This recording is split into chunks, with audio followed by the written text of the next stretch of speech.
academically, it's not. It's a pseudo concept, and religiously, it's just like we're all of one Father to begin with. So. Also, you separate things in cultures, pretty much cultures and subcultures, instead of race. Yeah. No, race is stupid. The biggest problem in American thought as a culture, as a people, is that we have this concept of race, and for some reason it's the main identifier when we want to approach people or how we see people. Like immediately when you see someone in America, you immediately black guy, and you already have this software in how to deal with this person. You've already it's so hard to get beyond that in America, because of our history.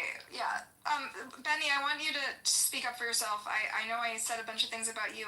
You say you don't agree with Charlie Kirk, and he's a Christian supremacist, and you also are. So I'm curious where the division is. Where he's a loss. Okay, I mean, there's a lot of differences. First of all, he's Protestant and Orthodox. Just on that basis, we have a very different understanding of what is Christianity, and a lot of aspects of Christianity. He's not even apostolic, he's not even Catholic. Second of all, he, from what I understand, and I don't know his theology inside out, but he's Christian Zionist, and that is, I believe, a heresy, big heresy. Now, when it comes to Christian Zionism, there are different approaches to it.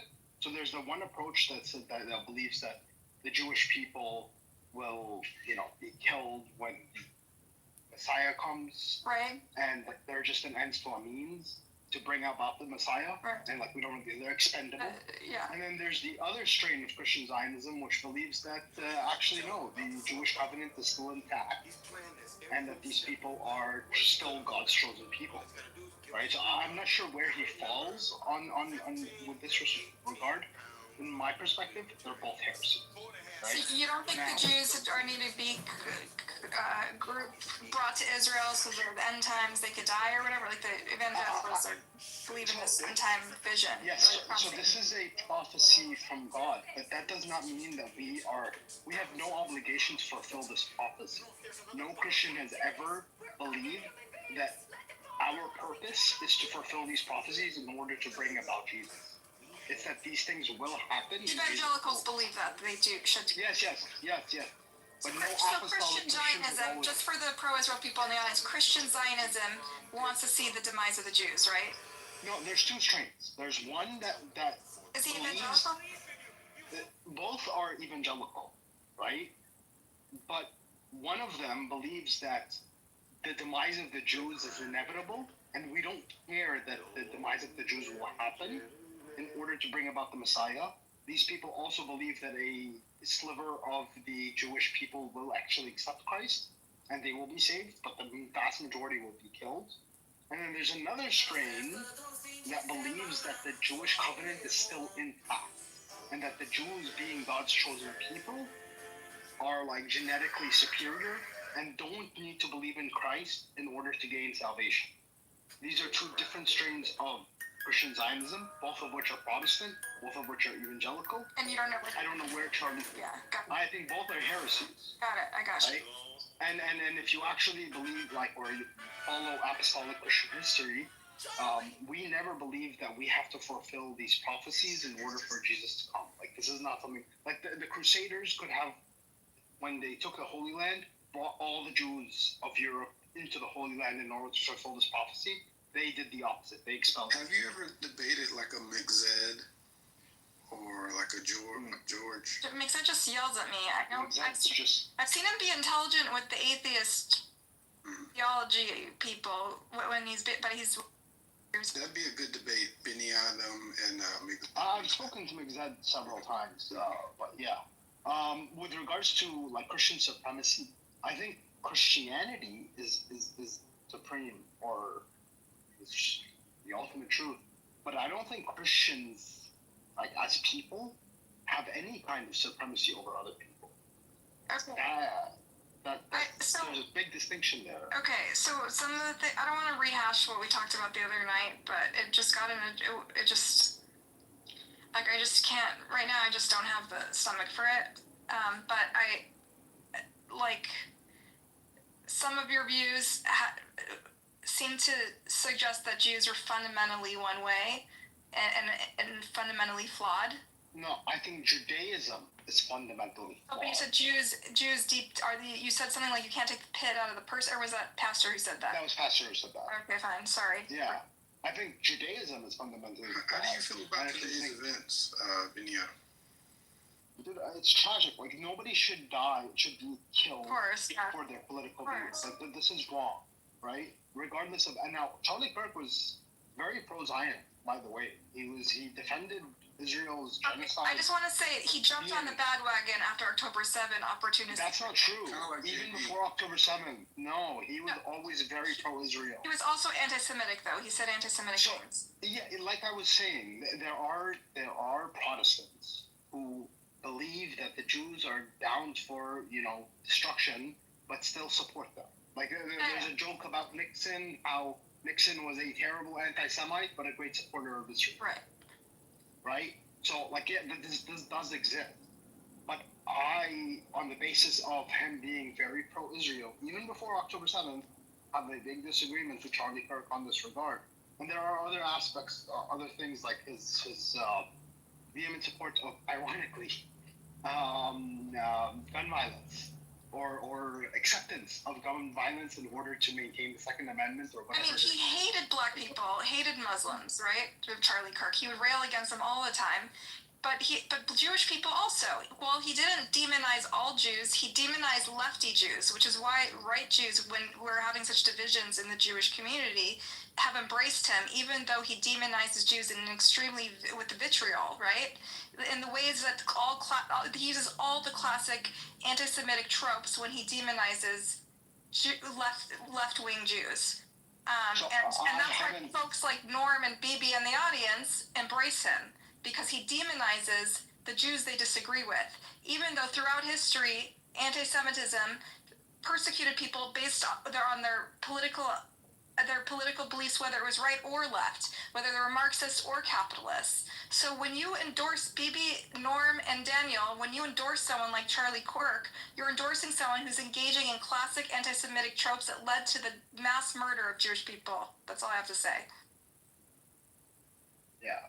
So, with regards to Charlie Kirk specifically, I don't know. Like, from what I know about him, is that he was a vehement supporter of the State of Israel up until probably a year after October 7th, because he started getting a lot of backlash from his own community with regards to his support of October 7th, and denial of a lot of things. Like, he denied that the USS Liberty incident even happened at some point. Right? And he had to step that back because just the fact that it happened. But he used to deny a lot of things that the anti-Israel crowd and the crossover of anti-Semitic crowd would say to him. And he had to change his view at some point. And he was called an anti-Semite about a year ago on specifically leftist, like Media Matters and stuff like that. But also by mainstream Jewish publications, which I'm going to put in the chat for El Normo and Daniel and Bibi if he's still around. Mainstream being leftist. I don't know. JTA is not leftist. It's like a classic news wire for Jewish people. I mean, I post an article so they can understand that this is... I'm pretty sure JT is pretty leftist. JTA is the Jewish Telegraphic Agency. It's backed by a pro-Israel nonprofit. Here, I'll post it in the chat. So and they say he's anti-Semitic. I want to give a message to all right-wing Israelis, right-wing Zionists and Jews. You guys are linking up with these white supremacists, with these American right-wingers, thinking that you guys share the same sentiments. You guys are linking up with Pepe, right? These people are talking about, these guys are using the same anti-Semitic tropes that all white supremacists use in secret. You guys are just aligning right now because you have anti-Muslim, anti-black sentiments. You're not doing yourself or your nation or your people a service by linking up with these people. I saw that. Thank you. No, that's it. Thank you. I appreciate you saying that, Hello. Normo, I want you to be able to speak. Don't get too worked up. I'm curious because I think you...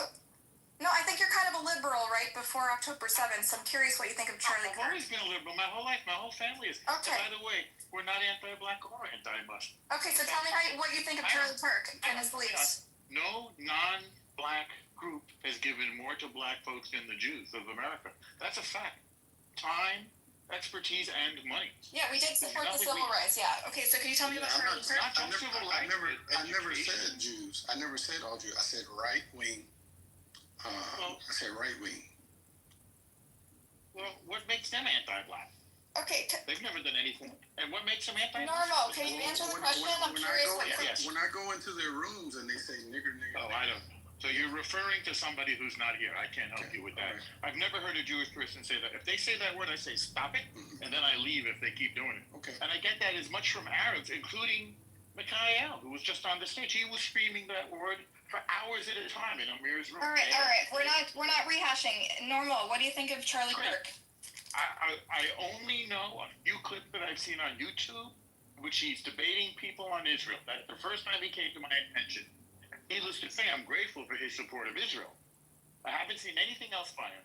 He's motivated by his Christian supremacy, which historically has been harmful. That's who? That's who? He says he is a Christian supremacist. His group says ADL. Do you think the ADL is far left, like your friends? No, I don't think anybody's far left. So What do you even mean? the Anti-Defamation League says that they're a far right Who's Christian. they? The ADL Yeah. says that Turning Point USA, the group that he founded and has branches on every college campus in America, Why don't you is quote a them? pro-Christian. Because I just read what they said, and they didn't say what you're saying they said. The ADL, the Anti-Defamation I League, looked it up. they said they promote conspiracy theories, and they are a Christian supremacist group, and they're You're going to have to give me a direct quote. Okay, did you see the link that I posted in the other room? How can I see what's in the other room if I'm in this room? No, previously. Okay, I'll send you the ADL link. Hang on, I'm going to look up now. I'm asking Google or ChatGPT. No, Turning Point. Hang on. What was the word? Is Turning Point racist? That's what I'm going to say. Okay. Are they? Let's look it up. This is ADL. Look at the link in the chat. I'm there. I'm looking. There's a link in the chat. So it says, I'm going to read it to you. It is a right-wing student organization. This is from the ADL. Okay. Founded in 2012 by Charlie Kirk, raised millions from conservative donors and played a significant role in GOP politics and elections. Since the group's founding, he's moved further to the right. He promotes Christian nationalism, the idea that Christians should dominate the government and other areas of life in the U.S. It attracts racists. White nationalists have attended. It has created a vast platform for extremists and far right-wing conspiracy theorists. No place does it say that it is a Christian supremacist, as you just said. Try telling the truth, Buttercup. I'll listen. I'll mute up. Go ahead. Okay. It doesn't say what you say it says. You have to tell the truth. You claim to be somehow involved in terrorism. You don't have to be. You don't have to be an asshole about it. I'm going to read to you. Calm down. Be an asshole. Calm down. I just read to you. Okay, so don't be a dick. Why am I being an asshole? I'm letting you talk, so let me talk. Thank you. Okay, so Okay. So this is what the ADL Jewish organization says. It's a right-wing organization founded by Charlie Kirk. He's moved farther to the right. Okay, so it's the same thing. I just read the same thing to you. Yeah. Doesn't say that it's supremacist. Doesn't say that it's anti-Semitic. Doesn't say that it's anti-black. None of that. Here it is. Promoting. Here we go. Then you scroll down and it says promoting Christian nationalism activism. His politics moved farther to the right. He promoted conspiracy theories about the 2020 election, about COVID vaccines, and promoted Christian nationalism. That's what Christian supremacy is. That's what Christian supremacy is. I'm still reading. Calm down. Stop yelling. Jesus. I'm not yelling. He promoted He promoted the Seven Mountains, an idea associated with dominionism movement, which argues that Christians should be involved in 7 spheres of influence: government, media, education, business, arts, entertainment, church, and family. He referred to President Trump and said, "Finally, we have a president that understands this." Okay, so no white supremacy, no Christian supremacy, right? That's what Christian supremacy is, Christian I'm sorry, nationalism. now you're I beg your pardon. There are 2 separate words for 2 separate phenomena. What do you think it is? You can say he's a Christian nationalist, according to the ADL. You can't say he's a Christian supremacist unless you have a source. And don't try to make believe one word means another, because it doesn't. Okay, so deny that his events attract white supremacists and people who promote supremacist ideas? Do you know that he's associated with these organizations that promote? He collaborates with them. He's also been involved in like another. Okay. Wait, yeah, Buttercup. Honestly, I'm reading through this ADL like what page. You're saying wax I mean, even if you were to assume, hold on, even if you were to assume that Christian nationalism is Christian supremacy, again, there are different kinds of Christian, doctrines. It could be a Christian doctrine that believes that the Jews are still God's chosen people, in which case this would not be anti-Semitic in the least bit. Like if he was, for example, I don't know, Catholic supremacist, then maybe you can make that argument. Even then, not a great argument. But more importantly, the ADL page doesn't say anything about him being anti-Semitic.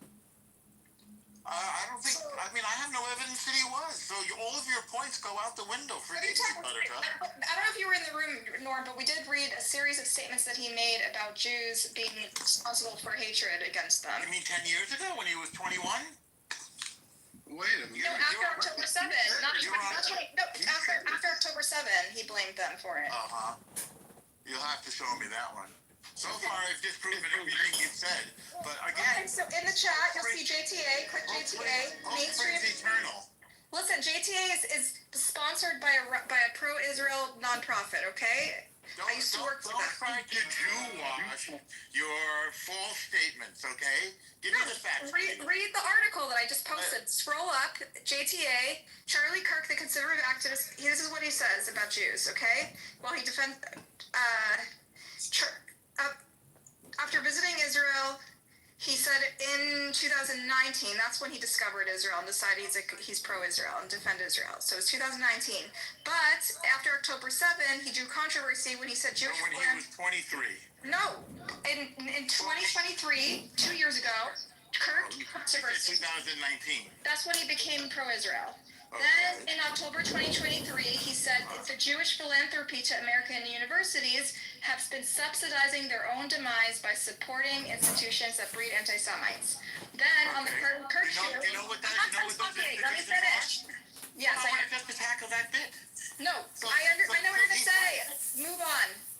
What do you mean move on? You don't want to stop and talk about what you're saying? No, I know what you're going to say about that, so I wanted to go to the next point. Well, Sure. we have been supporting the institutions that have become anti-Semitic. Okay, so you agree with that. Okay, great, good. Well, Columbia and Good, so Harvard. great, you refuted it. Great job, Wait, great job. Do you disagree? No, you're 100% right, so we're going to move on to the next point. Okay. The Charlie Kirk Show, he also says that Jewish people control not just colleges and nonprofits, but the movies, Hollywood, and all of it. Okay. So that's an anti-Semitic statement, right? That It's is a Hollywood. commonly held conspiracy theory. Okay, he collaborates with them. Okay, all right. Now, all right. So you say it's common. Okay, it's gray. Fine. So what Gray area. point are you making right now? Okay, I'm going through all his anti-Semitic statements. Stop. Let's go through them. We went to 2. You said the second one was not so bad. Fine. You haven't said a single one that was Okay, anti-Semitic. you brilliantly rebutted the first one. The second one you said was weak. No, you agree with me. Okay, Why yeah. don't we just get to something I'm agreeing with you. You're Well, why do you have to read saying the ones that don't support your point? Just read the I'm ones going that through them. I want to hear your views on each of them. Charlie Kirk, listen. Let's go to the next one. He defended Elon Musk when he said, "You have said the actual truth to a user who posted a reference to the Great Replacement theory, writing that Jews were coming to the staring realization that immigrants to the United States don't exactly like them too much. Jewish communities have been pushing this kind of hatred against whites that they claim to want people to stop using against them," Kirk said on the show. Wait a second. He says, So Jews are pro-immigration, but the immigrants don't like the Jews. Any problem with that? I'm finishing the statement. He's in the middle of the statement. Was there any problem with that? That's half the statement. It's the first half. No, the other half of the same statement is Jewish communities. This is the white replacement theory. Jewish communities have been pushing the exact kind of hatred against whites that they claim to want people to stop using against them. He said on the show. And then he said, let me finish my sentence. Let me finish. Stop. Let me finish. The philosophical foundation of anti-whiteness has been largely financed is the Jewish replacement theory, okay? His concerns about the erosion. Oh my god, you don't know about white replacement theory? No, I don't know what you mean with your words. I'm reading his statements that align. He's explaining why Jews are the reason. Somebody quoting him. So I think to understand what he said, we should listen to what he said instead of listening to somebody quoting. Alright, you wanna play your show?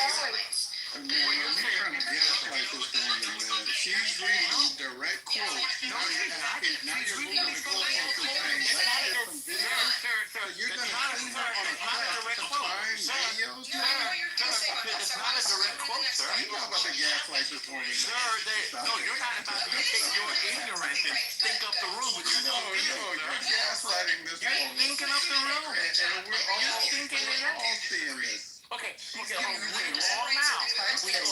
We all now. White You. supremacist rhetoric about Jewish Okay, I want to hear the white supremacist part. He's giving it. Well, hang on, let me hear it. I want to hear you He's tell me giving what it to you. No, she's not. What Yes, she he said has. makes no sense. They And what walk you around say saying makes the no Jews sense. will not replace us. The Jews will not replace us. When did he say that? Around Slow down. America. When did he say that? No, wait, Wait, no, Othello, hang on. Everybody stop. When did he say that, Othello?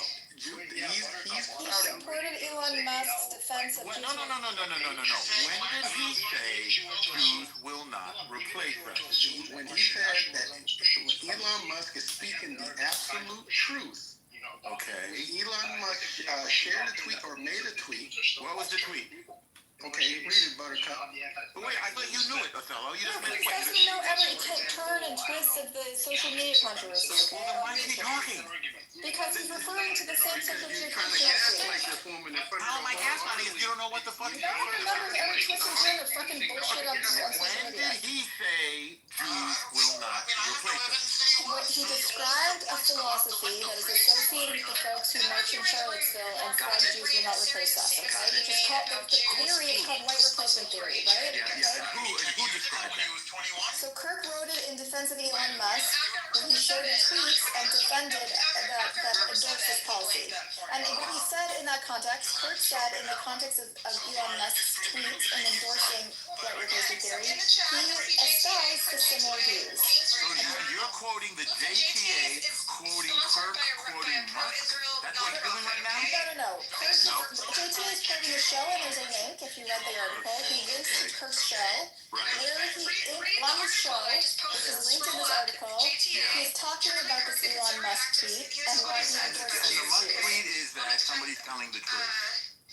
The someone who supports the great replacement theory. And He who is that referenced person? it. Who is that person? The user who's referencing. I'm talking about Kirk and what he says to support this. You told me that Kirk supports Musk, who supports somebody else who was unnamed. No, but Kirk, when he's defending it, he's espoused the same ideas Okay, on a so show Kirk, that's linked. so you're telling me that Kirk espouses white replacement theory? Yes. Okay, where? Okay, so here's the statements he made on the show, which I can link if you would like. So let me link to that. Just tell me where and when, what he said. Okay. Kirk said, I just read it to you. Jewish communities have been pushing the exact kind of hatred against whites. The idea, one replacement theory is that Jews are I part know of what the it is. Okay, so Jewish communities have been pushing the exact kind of hatred against whites that they claim to want people to stop using against them. They're saying Jewish people hate white people. right, it doesn't, you're telling me that Charlie Kirk says Jews hate white people. Yes. The philosophical foundation of anti-whiteness is largely financed. Is this, wait, is this in quote? He also says that You're telling me that, Tell you how many times I've heard Charlie Kirk say Israel has the right to defend itself. So this sounds like BS. Royal, we're talking about why he is anti-Semitic even though he's a fierce defender of Israel. The reason he defends Israel is you're for telling me that he opportunistic supports reasons. replacement theory, but you haven't, and you're quoting the JT Jewish Telegraph Agency. Which is backed by My Jewish Learning, which is a I know what pro-Israel the JTA organization. is. I know 1,000 times more about this. I worked at the JTA, silly. And you still don't know what you're talking about. Yes, I do. Oh, really? Is that a quote that you just read me from Charlie Kirk? It's a direct quote from his show. Read me the beginning of the quote. Okay, I'll read it again. Yeah. We're going in circles. Jewish Canadians, stop being so hostile. I respect you more. Stop being so hostile at a person who wants to dismantle Israel. Forgive me. Alright, dude, you're being. I thought you were gonna behave yourself. You're not behaving yourself, okay? Wait, what the? Are you kidding me right now? Behave yourself. Come on. Are you kidding me? This is my room. Are you kidding me? There's a court in here. Did you not say you want to dismantle Israel? No. Yeah, once again, you're misrepresenting my words. Okay, explain to me those words. We're talking about your favorite guy, Kirk. It's not my favorite guy. You're a liar. Stop Okay, so being how a do you feel? liar. Tell us how you feel about him. Stop being a liar. I told you what I feel about him. All I heard from him was a bunch of clips on YouTube saying how much he supports Israel and attacking the Nazi assholes Yes, who support 100%. who support the murder of Jews. He attacks them and he debunks them. Like you. People just like you who support the murder of Jews. People who want to dismantle Israel and people who You're support scaring me, and I don't like it. I beg your pardon? I'm not marrying you. I'm quoting you directly. I wrote it down when you said it. Let me read some of Kurt's words. Okay, thank you. That's always true. All right, he says Jewish communities have been pushing the exact same thesis against whites, but they claim they want people to stop using it. Where are you reading this from? Same quote I read. So you don't have a source, right? He said the philosophical foundation of anti-whiteness has been largely financed by Jewish donors in this country. What is your source?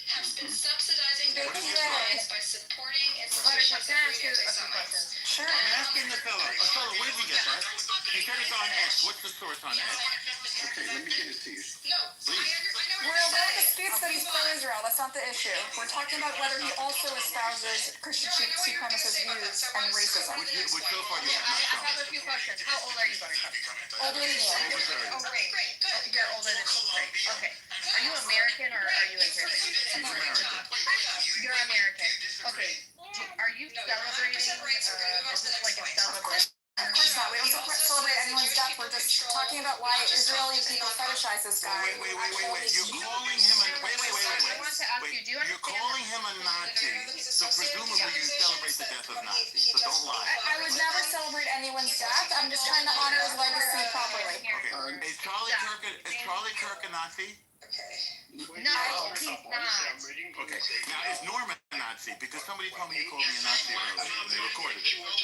I didn't say you're a Nazi. Hey, there's That's your what they source. said. No, I said you are the. I called you Kahanist. You're part of the Kahanist room, and I said it was tongue in cheek. I said it was tongue in cheek. I was told you called me a Nazi. I did not support Kahana. But I know I said it was tongue in cheek. I made it clear that you don't support Kahanism. I said it's tongue in cheek. That mean almost call you Kahanist as a joke in a tongue in cheek way. I don't think it's a joke. I think Amos is serious. I think you don't know what you're talking about. Oh, almost is serious that you're a Kahanist? He calls you a Kahanist. Huh? No. Almost calls you a Kahanist. You don't know what a Kahanist is. Use words that you know. Benny Adam. Do you understand that this happened on a college campus? The shooting happened on a college campus. Right. So that's my whole point. You know, people ranting and raving and trying to just continuously diminish his character when he was just shot dead a few hours ago. It's kind of giving a Calling him a Nazi. It's still like disgusting. you guys support, like it literally sounds like you guys support school shootings. I don't even agree with Charlie Kirk, but I'm not going to sit here and just, you know, diminish his character, call him a Nazi and all this. Buttercup supports violent resistance against oppression and dismantling Israel. But this is not how we deal with U.S. citizens dying, like especially on schools. You don't call people who were assassinated Nazis justifying their murder, Royal? No, this is disgusting behavior. Honestly. No. Listen. Even Buttercup is not justifying this. Oh, well, if you call somebody a Nazi, then you're I've never endorsed his murder. I've only condemned it. calling him a Nazi endorses his murder. That doesn't you gotta kill Nazis. Oh, yes, it does. You endorse murders all the time, Norm. Never did. Never did. No. Never did.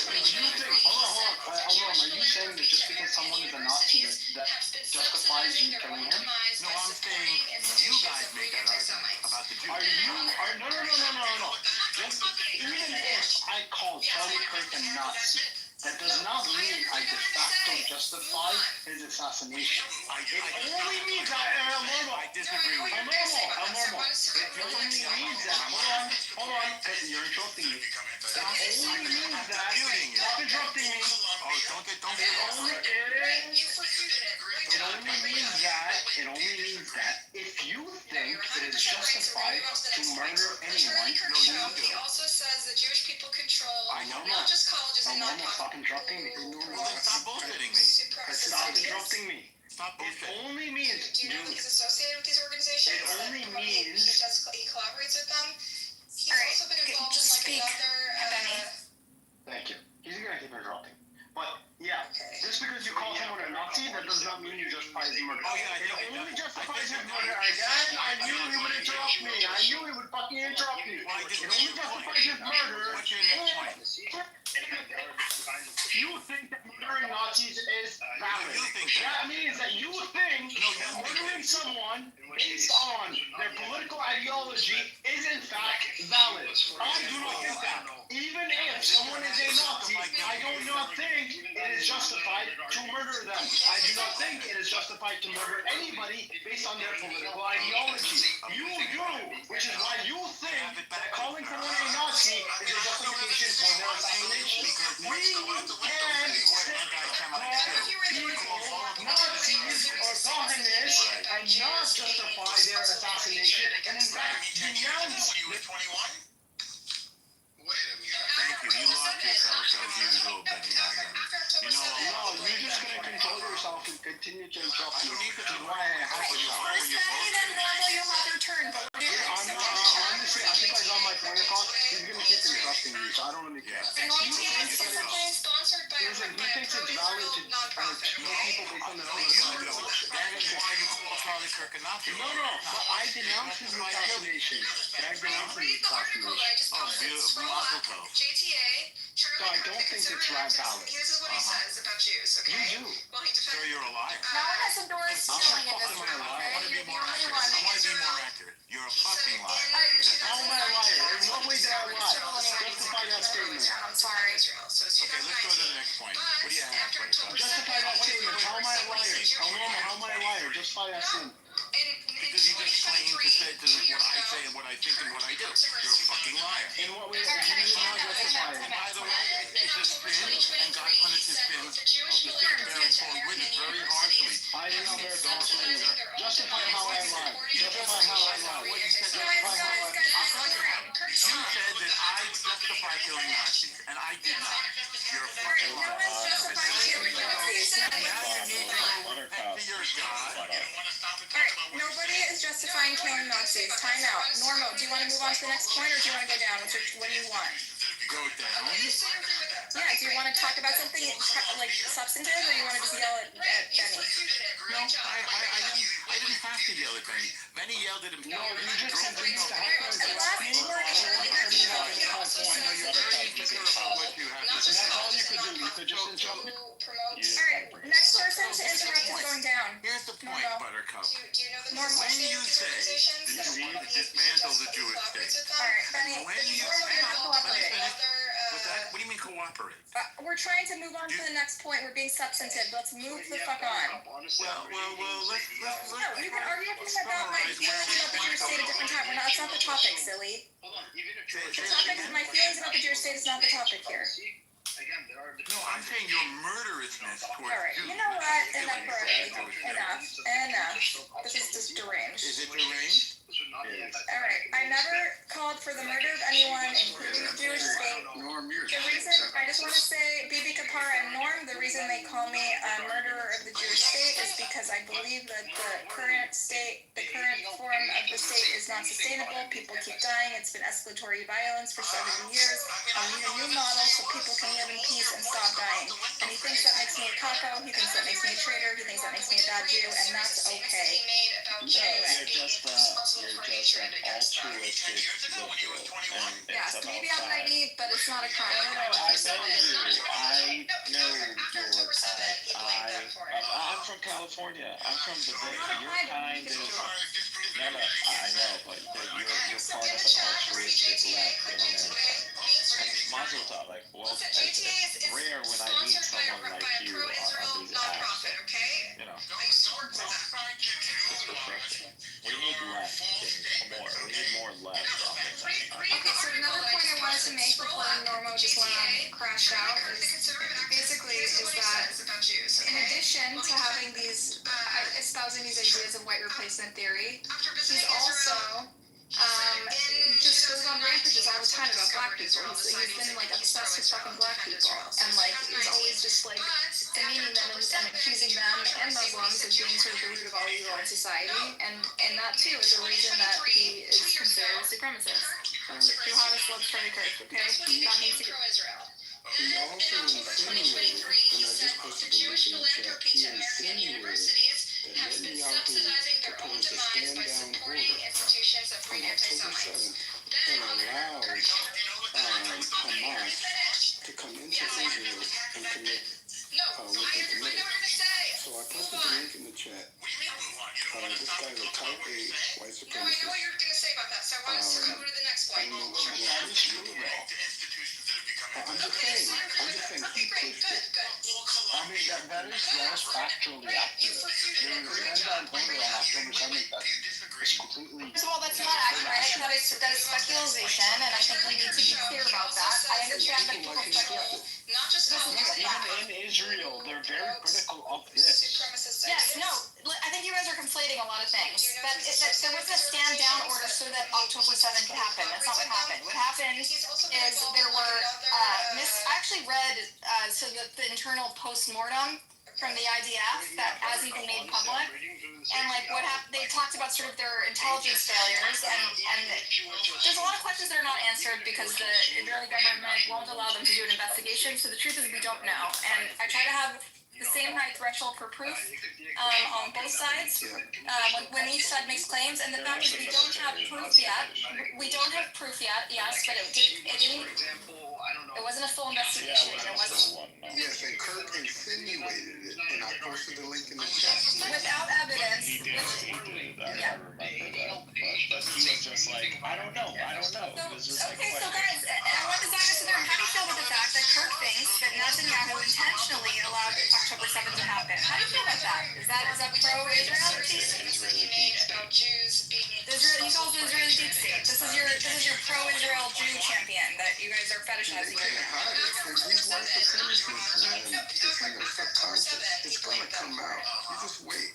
I'm so flattered by all the clarity. Buttercup, but there is within Israel, like in the right, people who believe like October 7th was like a deep state job. Like they allowed this to happen so they could wipe out Gaza, continue to push Zionism into high gears. Like they wanted this. That's not a far right conspiracy. It might be like on the left people speculate because there were all these like ridiculous intelligence failures combined with like not listening to the spotters, combined with like Netanyahu's alliance with Hamas. But like the fact is, the people on the right don't say this. They love Netanyahu and they wouldn't accuse him of causing this massacre. So if Charlie Kirk said that, and I'm going to read the link that you put in the chat, then that is like should be a big taboo for these folks who think that he's some champion of the Jewish people.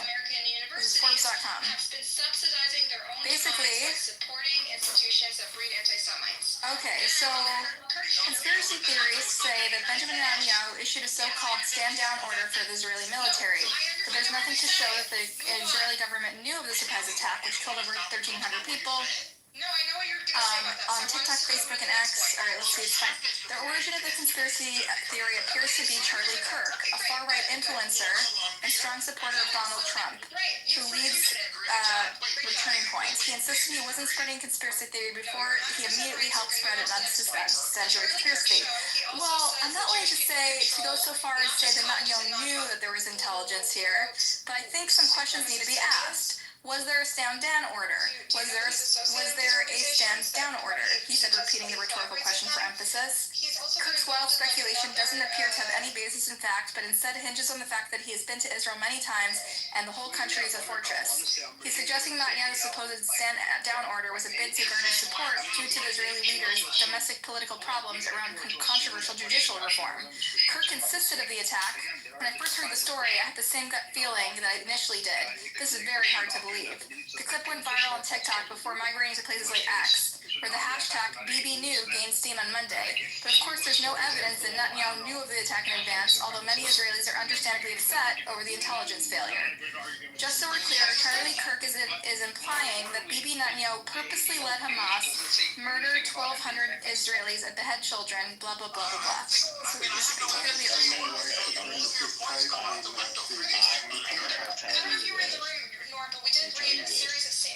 7th, the initial timing, the Israelis were probably against that. They ignored the spotters. It was a holy day. A lot of them were just not doing anything. They over-reliance on technology that Hamas had years to figure out and exactly see how it responds. And they caught them with their pants down. But after the very few hours, like the 3-4 hours, after that, there was a delayed response. The military should have showed up.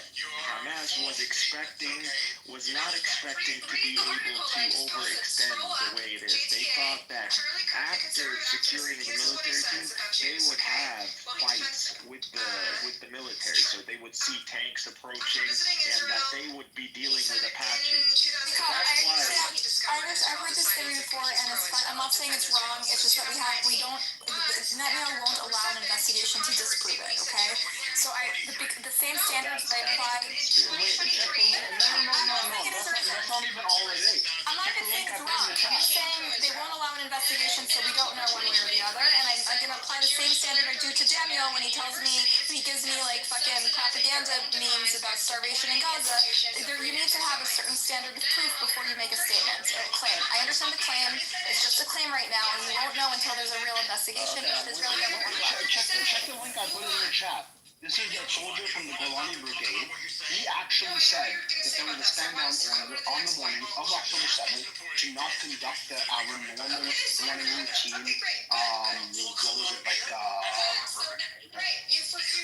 operation, right? So, but this comes from the Golani, and this guy is named, not just like an anonymous soldier. Check the link in the chat. This is, and he's not even the only soldier. By Radio Rebelda, I'm sorry, but I don't know what this news site is. Do you know that he's associated with these organizations? This is not Radio Savannah, Cuba. Let's see. I want to see Israeli Shalom Sheep Reed, who is stationed at Pega. We're playing. He said, citing the Cradle reported, citing Israeli media outlets. So, okay, let's go find the Cradle. Because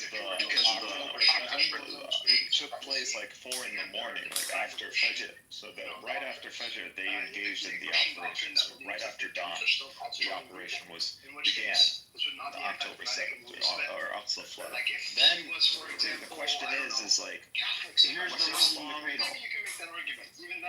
how long did the Israeli military know after the operation began? Like, how long did it take them to know that they were facing a collapse? I agree. There's a lot of questions, but my point is, I just want to there's a lot of questions and a lot of unanswered things that, unfortunately, until there's an investigation, we won't know. Well, Buttercup, you don't need an investigation to know this is what happened. Okay. So I'm looking him up individually aside from his source. It says on July 20, he testified before Knesset committee that he received an unusual order on the morning of the attack to halt border patrols. His testimony, also posted on social media, raised concerns about the broader failures leading up to the attack. Since his injury, he's been rehabilitated. He's become a public figure sharing his inspirational story. Can explain the implications of his testimony. Okay. JTA, Charlie Kirk, the conservative activist, this is what he says about Jews, okay? He's given a strange order. Even the commander who gave the order didn't understand why they were giving this order. So, I mean, What time did the order come in? In 2019, that's when he discovered Israel. 5:20 a.m. He's pro-Israel and defended I mean, there was a lot of misinformation information, a lot of mistakes that day. But I don't know. Listen, I don't want to get into this. Guys, I understand the theory. It's a claim, it's a theory, but we don't have more information. Like, all we know is, yeah, there was a lot of strange things. There was a lot of miscommunication, and there had been, like... I'll tell you at least what happened. Let's put together what we do know. So the claims from people... Guys, we're talking about a Nazi. We're not talking about... Okay, so he doesn't want to talk about our focus. No, we're not entertaining. You guys can piece that together. Yeah, you can piece together... What Charlie Kirk said wasn't wrong. That's what I'm trying to say. But that's not the topic. I don't want to go through your anti-Jewish conspiracy theories right now. I know we don't have enough. We don't have enough data right now. Anti-Jewish conspiracy theory, really. Because you're speculating. I'm not saying it's not true. I'm saying we don't have data. We don't have data. It's called anecdotal data. Just drop it. It's one guy's testimony. Okay, let's move on. We're not here to Wait, so if I bring you more guys to substantiate testimony, It's a topic, and if you keep harping on it, then we need to focus on the issue. We're not talking about so what's the issue? October 7th. Charlie Kirk is a Nazi. The topic is Charlie Kirk. If you don't want to talk about it, then you don't have to talk about it. Well, this was something that Charlie Kirk was talking about. But anyway, all right, fine. Okay, so you're arguing he's a truth teller. You're saying he's a truth teller by I'm quoting. saying that not everything he said was a lie. Okay, so then you do agree with him. I don't know if you do.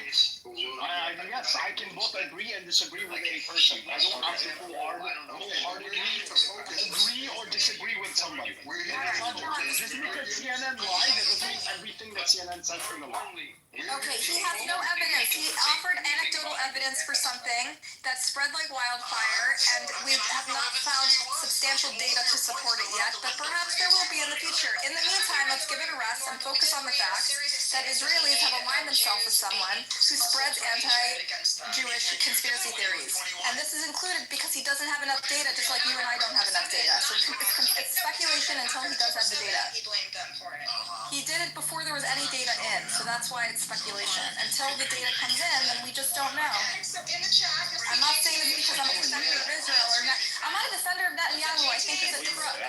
He aligns himself with Hamas. I'm not like I think he's a fucking genocidal monster. I think he aligned himself with Hamas. I think he propped up Hamas for years. But that doesn't mean we have to entertain every speculative story. Scroll up, JTA, Charlie Kirk, the considering activist. This is what he says about Jews, okay?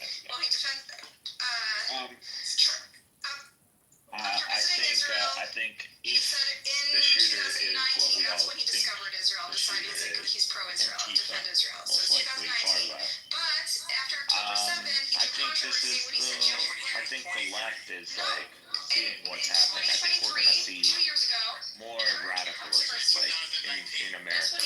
If it is the far left, I would be surprised if the shooters on the right. That's just, but I mean with the shooters that we've seen, like the one who shot Trump. Like that guy was also like on the right, I think. So it's We don't really know anything about that guy. That's what's funny. I don't know. So I'm not gonna make my bets on this one because the shooter, with the pattern that we've seen, could totally be, on the right. I don't know. So look, if you're willing to entertain conspiracy theories, We did read those comments he said about Jews or being, and they're accusing them of their cultural Marxism, accusing them of being controlling the media and Hollywood. But Norm says that's all fine. It's a normal anti-Semitic conspiracy theory that we're cool with, as long as he supports Israel. So they didn't really care about that. Thanks, Sam. I mean, they are very influential. You could say that, like, Zionists. See, this is. You don't want to say Jews. You could I say honestly Zionists. like Do you deny that Zionists are very influential in Western media? Yes, they're. Whoa. No. On the one hand, no. It depends who you ask, right? So in my experience, as a journalist, when both sides accuse you of bias, you're usually on the right track. Like you're usually somewhere. It means you're trying to be balanced, and nobody's happy. You're taking the balanced road. And both Zionists and anti-Zionists accuse the New York Times of being completely biased for the other side. And so papers like the New York Times and the Wall Street Journal, which hold themselves to high journalistic standards, which means that they attribute every statement that they make, and they do it with neutrality, and they attempt, even if they get something wrong, they correct the record. They're subject to libel law, so if they say something wrong, they can be sued. And they used original sources, and when they need to explain the way that Mossad agents. they employ Mossad agents, Yeah, they had a Mossad agent for one of their articles, and so like a former Mossad agent. No, there's a woman who used to be an Israeli, so she's serving the IDF or something, right? Is that what you're talking about?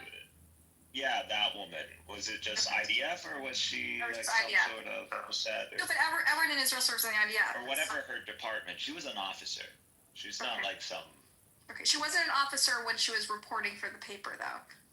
She had served. Former, yeah. Okay, but everyone in Israel is that way, so that's generally not a disqualifier. But what she was, what her department was in the IDF, I believe it had something to do with media or something. Okay.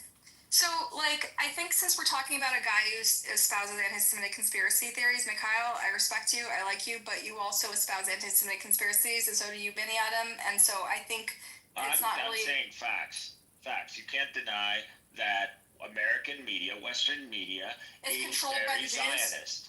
Okay. It's very Zionistic. I think there are outlets that are more Zionistic and those that are more left-leaning. There's a whole media ecosystem. Even left and right media organizations in America and in Western Europe in general are both deeply influenced, I wouldn't say controlled, but influenced by Zionist Jews. So they're influenced, I think, by an America-centric narrative, which tends to be very Zionist, right? Because of America's history with Israel, their geopolitical interests in the region, the AIPAC, of course, the way our government is shaped by Israel, and I think it's wrong. Our government is shaped by Israel. That's the point. Yes, because over time... Yeah, who runs Israel? Jews. Okay. I mean, forget Jews, Zionists. How about that? We just keep using Zion. Sorry, Benny. It's like we're just talking about the same points instead of getting to the topic. I mean, they're really just like they're. I think no finesse, man. Like you guys don't know how to get in the flow of this shit, man. Yeah. Go for it. Go. You know, they're getting distracted by their own. Yeah, I mean, we know what it is. You think them people down there that haven't heard? Oh, he's Canadian. He's not American. So like. So he can't relate to like in America. He can't put himself in the political mind.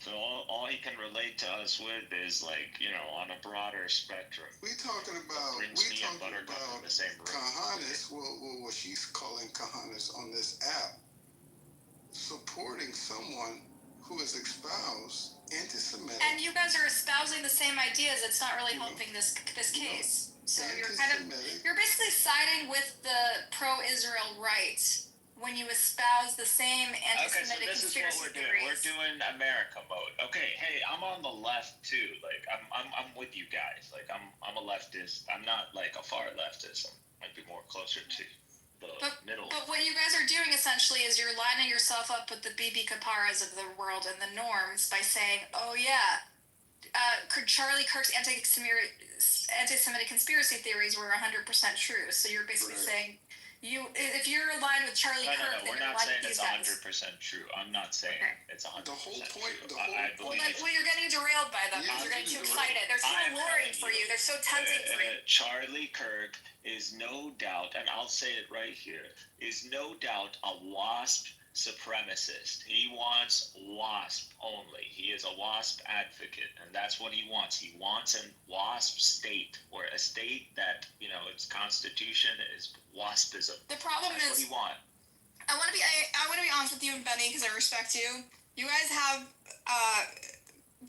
hold views about Jewish people that when you hear these anti-Semitic conspiracy theories that, like, those of us who recognize them as tropes hear them as tropes, you guys hear them as alluring because of your views about Jewish people and the control over our political systems and our media and politics and everything. And I'm not saying AIPAC doesn't have disproportional power and it's an atrocity and that all the fucking bad shit that's happening in Israel right now and Gaza.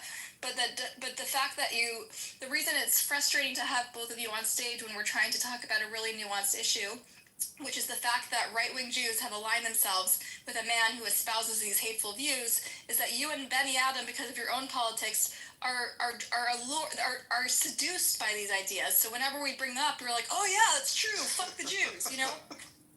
Exactly. We're not here to talk about. We're not here to. You're just so easily seduced. You're such a sucker for this shit, you know? I mean, tell me, Buttercup, if we're in World War II, and someone said on the streets, we're literally in Normandy. I'm just right saying, now. focus. Stop getting distracted by your own sort of prejudices, you know? I'm just saying, and then we have a conversation, and we're having a conversation about politics in America, and one says, fuck the Germans. Like, we're fighting the not, like, at that point, is it like, are we being, like, anti-German? Are we saying, like, all Germans are bad? Or, like, we want to, like, where do we draw the line in these things? Well, When someone says Jews, like, do we mean every single Jew, or do we mean, like, the line the majority? in the room has to be drawn. The line in the room has to be drawn, because we're not here to debate. All these, they're very alluring to people like you and Benny and Pastor. I understand, they're tempting, they're tasty, Okay, they're well, juicy, I'm willing okay? to move But, on. like, I've just said move I'm the willing fuck to on, move because it's not the topic, okay? Okay, I said I'm willing to move on. Okay. You want to make it a left versus Charlie Kirk? I'm with you. I think this might be too nuanced an issue to just like to explain what Kahanists are and to explain what Nazis are, to explain what anti-Semitism, that it exists at all, is like, it may be too much to explain in a conversation like this. These are like these are subtle alliances that I find repulsive, and it's kind of an internal debate in the Jewish community. It's something to explain it to you.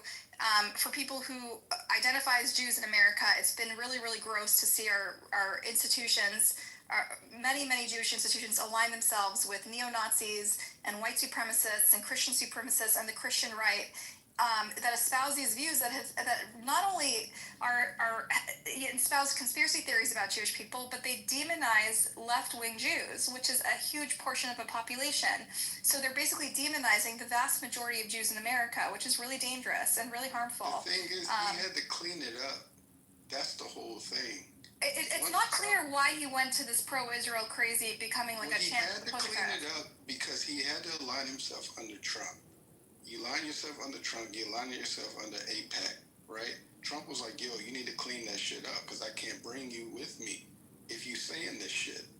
So he cleaned it up, and he recognized, okay, Israel is our allies. Let me clean this shit up, and let me get on this right-wing, Islamophobic, anti-black train, and we're just going to unite over those sentiments. Yeah. I appreciate your new Othello. You get it. Like, there's just like, it's like people pitting identities against each other here, and like there's all these like subtle internal bigotries that we're like missing the bigger picture here. We're getting like hung up on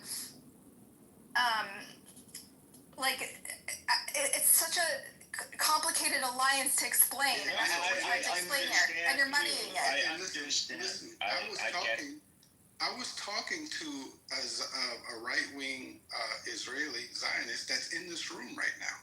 He has a buttercut picture. This was a couple years ago. This was a couple years ago. I said, why would you share a stage with Pepe and mod him, knowing his anti-black stance, knowing his white supremacist stance? He said, brother, I don't give a fuck what he feels about your community, as long as he's pro-Zionist. Chilling. And that's anti-Jewish in my opinion. We have a long, at least on the progressive Jewish side, legacy of social justice, and it's like foundational to the way I understand at least modern American Jewish identity. And like that really, it grosses me out that our Jewish institutions have been so cowardly about this issue, how they endorse Elon Musk's Hitler thing, like Hitler salute. I mean, it's just, why would anyone? It's not even clear anymore what it means to be Jewish. It's like it's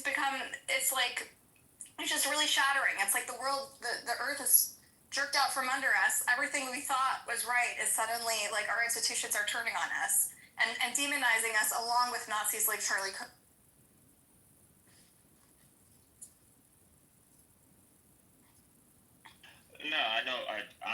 there needs to be. There are a lot of leftist Jews who are truly leftist, who believe in leftist values in America. I'm with you. I believe in leftist The values. vast majority of Jews. That's who they're demonizing. I might be a Muslim, and we might be, the way I come off in my conversations, because it has to do with the conflict. That I present my views from that angle, but from within America, I'm a leftist. So I'll tell you the values and principles and ideals that don't talk about any identity. That we should axiomatically believe in this stuff. So we're against racism. We're against ethno-supremacy. We're against ideological supremacy. Support the freedoms of everyone to worship and commit to any tradition they want and identify any way they want.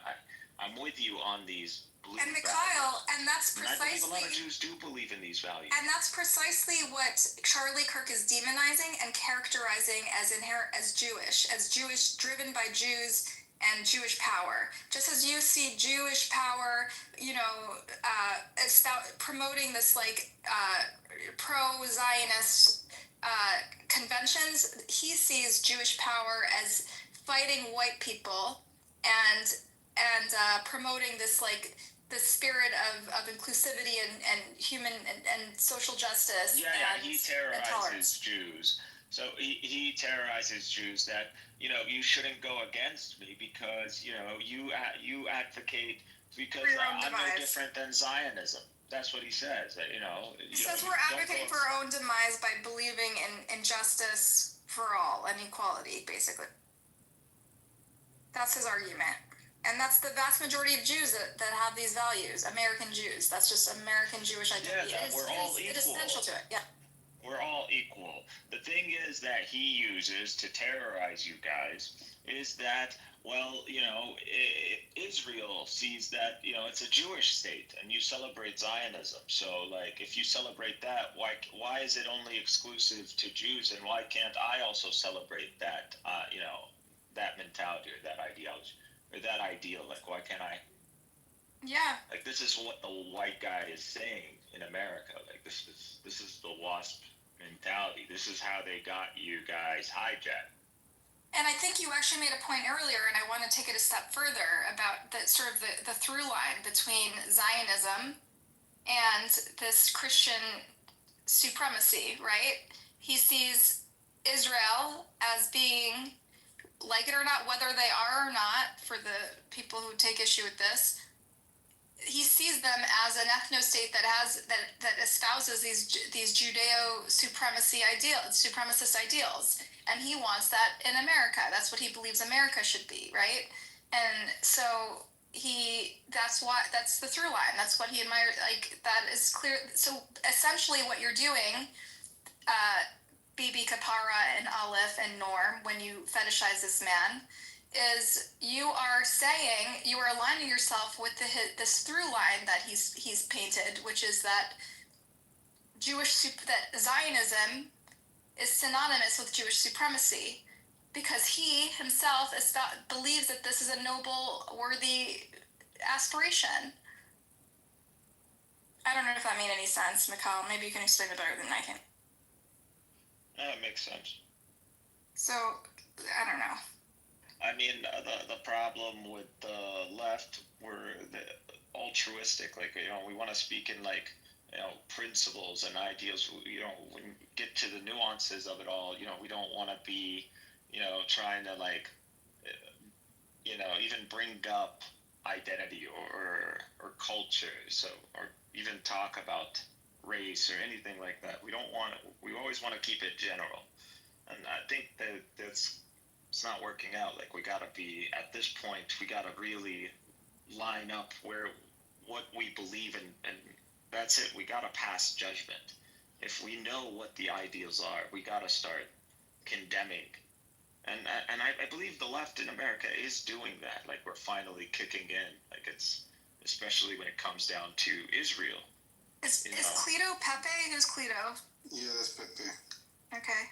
So he's a supremacist? But that is being oppressed. That is being oppressed.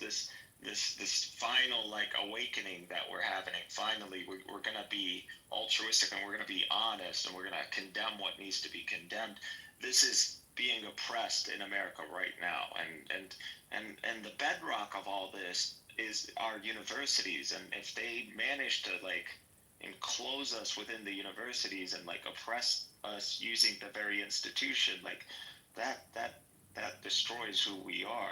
And at that point, we need to What are you talking fight about? back against this. What are the universities doing? I mean, I know there's like this debate about free speech happening, but I think both sides claim the universities are being weaponized against them, right? So Yeah. so I don't like that's another sort of hot. Well, Like, why is it being weaponized now? Like, why now over Israel? Like, all of this is happening. Like, why is it shift? Why is the freedom of speech and like the way it's presented in America being dictated by the event that is Israel and what's happening in Gaza? Like, why is that the case? Why is it so influential in American politics? And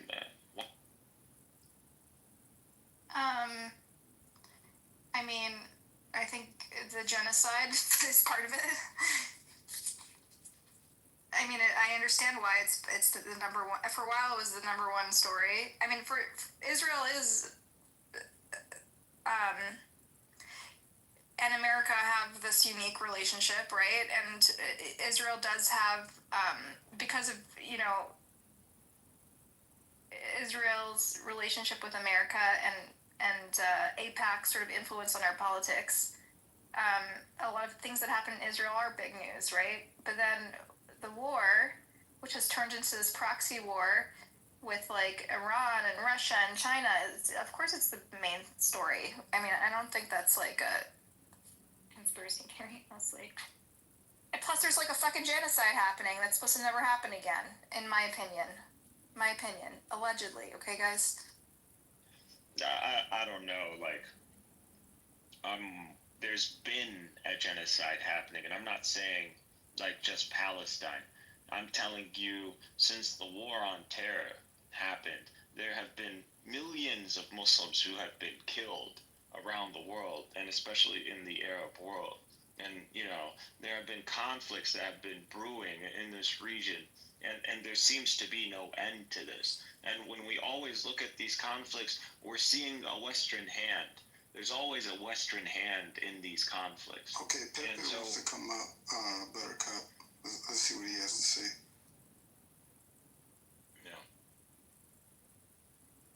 And so, isn't Pepe like now? A bigot? Like, I don't know. Why should someone said he's like a white supremacist guy that got clipped a bunch of times? Well, let's see what he has to say because,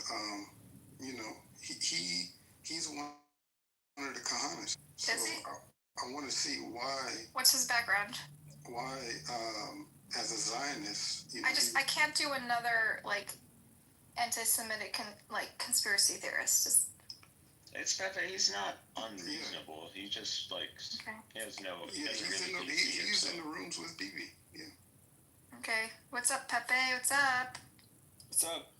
So you're conflating Mayor Kahana with Nazis? No, I'm not. I'm talking so I'm going to explain again. Mayor Kahanis, as you may know, are the far right in Israel. They are followers of Mayor Kahana who espouse violence and are kind of the root of all the violence that comes from Israeli society. But the reason I'm using the word Kahanis, Vincent, is because me and Amos, who runs the coexistence room, we use the word Kahanis tongue-in-cheek to describe Bibi Kapara and Harry Balzac and those sort of reflexive pro-Israel extremists.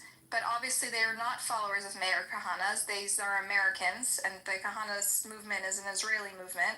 So we're talking about Israeli sort of reflexive, far-right, pro-Israel people who just attack anyone who disagrees with them. But didn't Mayor Kahana get his start in the United States? He started the the Jewish Defense League? Yeah. So they're a fringy thing. I have no idea that What was wrong with the Jewish Defense League? In other words, he was he was telling Jews not to be a bunch of fucking pussies and to stand up for themselves. Okay. So you are a Kahanist. You're like a literal Kahanist. No, I'm not a Jew. I'm not a but I do. But you do like I fairy think, tales. He believes in the Yes. ideology. Oh yeah, I think Israel would be a better place if people believed, and followed what he believed. Okay. Absolutely. Okay, so let me clarify then. This room is not about people like you who actually espouse Mayor Kahana's view. They're about Bibi Kapara's room on Clubhouse, who fetishize Charlie Kirk, who we are arguing is a Christian supremacist who actually espouse views that are against Jewish interests. And so that's what we're arguing Well, here. is that factual though? Yes, We presented some evidence, and I'm not saying it's factual. That's our opinion, and we're presenting this opinion and the evidence we have. And we gave people a chance to respond if they could respond civilly. If you have a different view, I'm open to hearing it. Sure. I was raised Catholic, so we don't believe that there needs to be a state of Israel. Israel's the church, at least Catholic doctrine. We have our own covenant with God. It doesn't supersede the covenant that God has with Jews. However, we do not believe there has to be a Jewish state in which Jews have to be there warring with the world, and then the rapture is going to happen, and whatever stupid shit that these evangelicals believe. That's so foreign to me. But I'm a Zionist. I mean, they have a country, and just to be fair, it was a shithole. There was nothing there. It's people there. It's a regional superpower. Okay, I don't want to get into the history of Israel. I think the topic here, Cleo, and I am interested to hear your views as someone who identifies with the Kahanist ideology or thinks at least it's worthwhile. It serves the Jewish people, at very least, right? I am interested to hear what you think about the fact that Charlie Kirk, whether this sort of recent alliance, but since Trump came in office, he's sort of courted a lot of white supremacists and Proud Boys and white nationalist groups, and also courted the far-right pro-Israel right and Republican. And as a result, they're sort of in bed together. And since then, we've seen a lot of alliances between sort of this far-right, Christian right, white supremacist personalities and the pro-Israel cause, and we're seeing sort of a lot of collaboration between these two used to be very polarized segments of society. Sure. So as somebody who's been in more dissident right-wing circles, a lot of you will call it far right. It doesn't matter. Charlie Kirk has been the butt of jokes, including from people like myself. I'm not going to lie. I've always looked at him as kind of like a tool of the Republican Party. To basically win over young conservatives. Now, I think he's a very gifted individual in terms of his debate tactics. I couldn't do what he did, and most people couldn't. With that being said, I don't think that he was in bed with us. I think that we looked at him as kind of a, and this isn't a fault of his. He was doing his job. But he was like a shill for the Israeli government, wasn't he? No. Or do you think he was an opportunist just trying to get clicks because this is really good for the algorithm? No. He's somebody. First of all, there was. I am curious about how you characterize him as someone who's kind of studied him more than most of us. Sure. So do I think he was a quote unquote Zionist shill? Yes. But do I think that he was? First of all, I think there's one thing you have to understand is that a lot of these Republicans that are especially evangelical Christians, Baptists, and so forth, they do believe that stuff. That is truly, authentically who they are. I'm not going to knock him for that. Now, I don't. When it comes to him, if you backtrack 8 years. How this all started, they were, you know who the Groypers are, right? The Nick Fuentes, stands, the followers. Yeah, so in 2016, you would have him and Rob Smith. Rob Smith was a black conservative. He was a veteran, also homosexual. They would be on stage. The Groypers, what they would do is they would line up in the queue to ask questions, and they were very targeted towards Jews. They're targeted towards a lot of people. And of course, they're very. I don't even want to describe the Goypers. They're fucking retards, but they were always fucking with him. And what you've always gotten, I'm somebody who's like spoken a lot with the former leaders of the alt-right, like Jared Spencer. I talked with him quite a bit.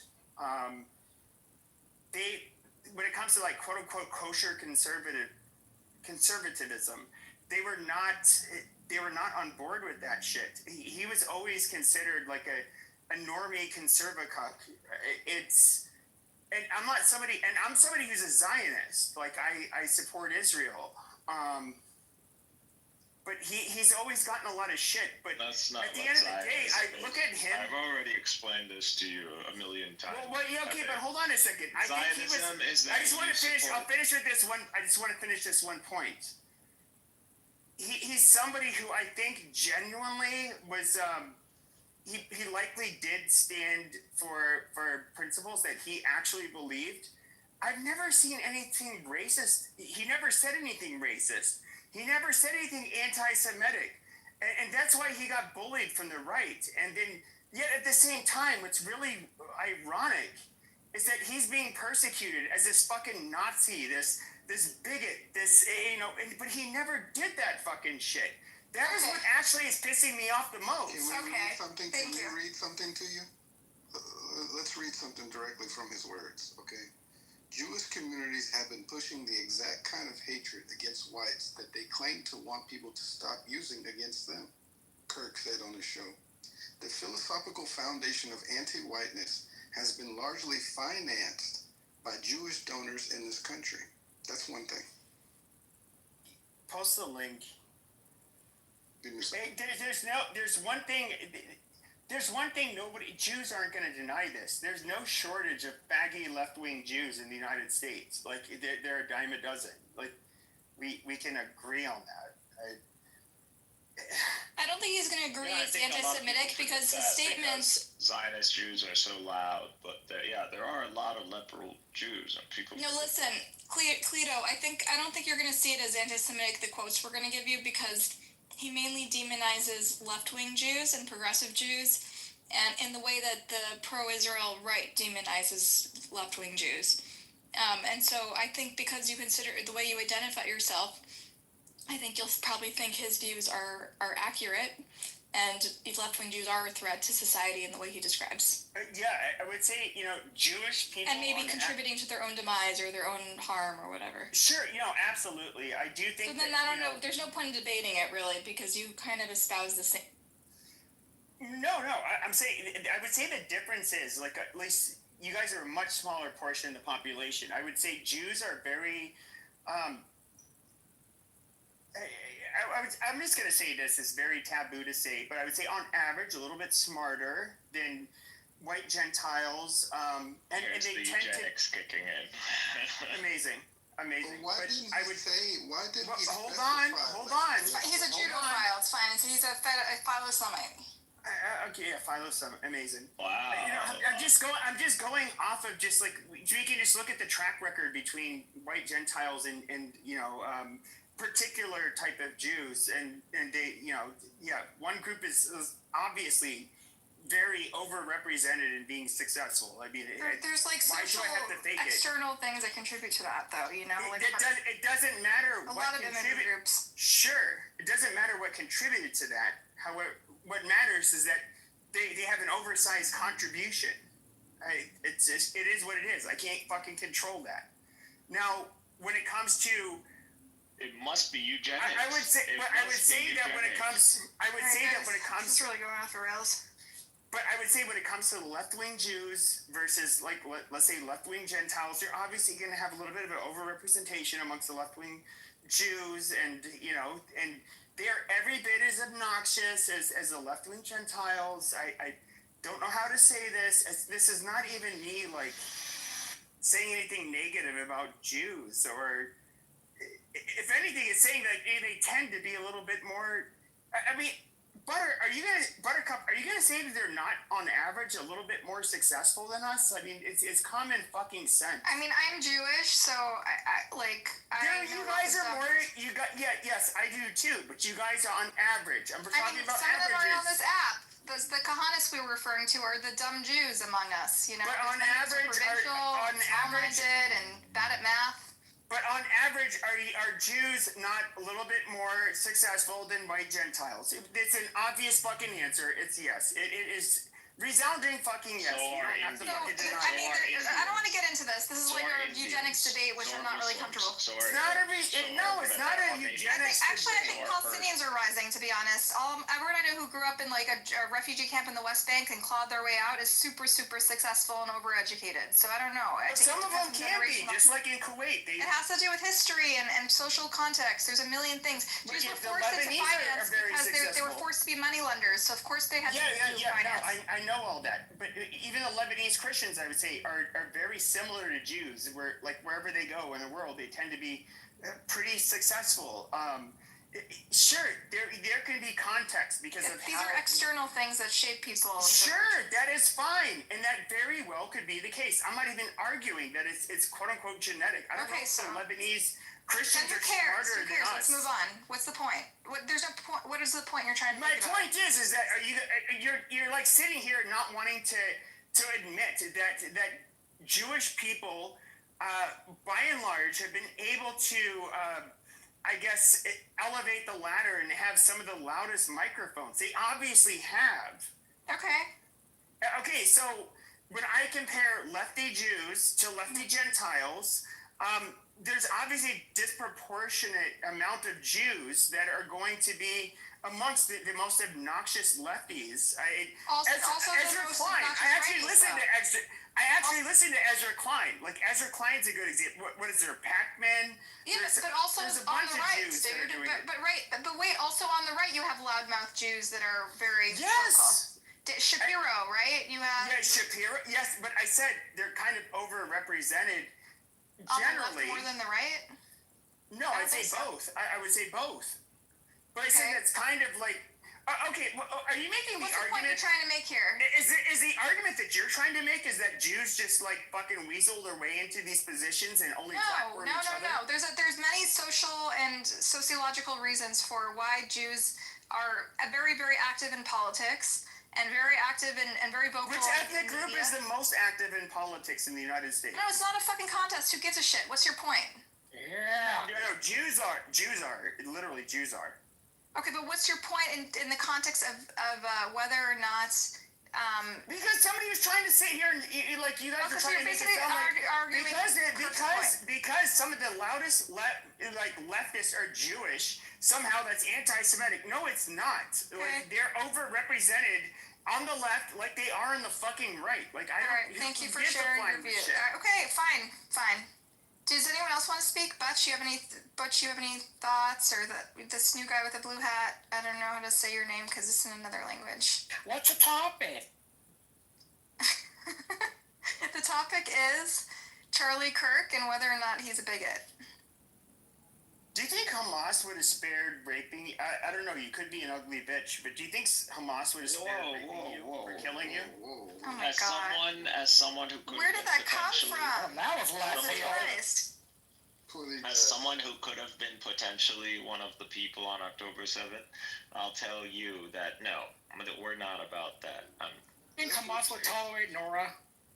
That's what Pepe does when he loses an argument. Pepe thinks like we're. Why did it go into rape? Like that was such a turn. Jesus Christ. He's a Gentile cop. We're Islamists, we're Muslims, we're not Christians. Like they went in Bosnia and they started raping the Muslims there. We're not like that. We don't do what Christians. Okay. Yeah, I don't. This was like a weird. Yeah, his first instinct. Yeah. His first instinct. Yes. Just to talk shit. Tell me about you. Who are you? I don't know you.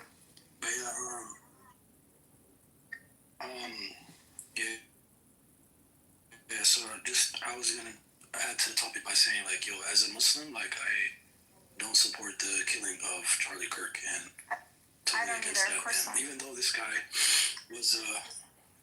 guy was, someone who talks shit about Muslims, he talks shit about Islam quite often. I think even his most recent tweet, even he had a debate recently, just completely shitting on Muslims. No, I just I don't agree, with so just like I still, the loss of a life is still like a loss of a life, so all life is precious type thing. But yeah, it's just so. And here's the thing, though. Here's another thing. Way about Gaza. He didn't feel that way about what's happening in Gaza. Yeah, I know. He just because he didn't feel like that, we don't have to, type thing. But I would say another thing is, like, when you look at the population of Muslims in America, it's only 1%. So why are, like, So yeah, why is he writing guys like Cleto? Yeah, why are they even like what are they like so threatened about? Like, They're what, obsessed, I understand maybe. Yeah, I'd understand maybe Europeans, complaining about Muslims or whatever, but like literally, why would, like, as an American, like, what do you have like to like really stand on? So that's kind of like. Maybe. And actually, white terrorists have caused way more harm to our country than Muslims overall. I mean, most terrorists in our country are homegrown. Well, he'll blame the left for that. No, but they're right wing. They're mostly right. A lot of them are right. You mean domestic terrorists, white domestic? Yeah, I terrorists? mean most like mass murders and shootings and hate, like fueled by hatred and hate crimes are fueled by white loner types, right? In America. That Cleto guy ran out the room, man. I think that's what the FBI said. He said It doesn't want to get clipped again. The FBI said the number one threat is not terrorism; it's like white incels. Yeah. Yeah.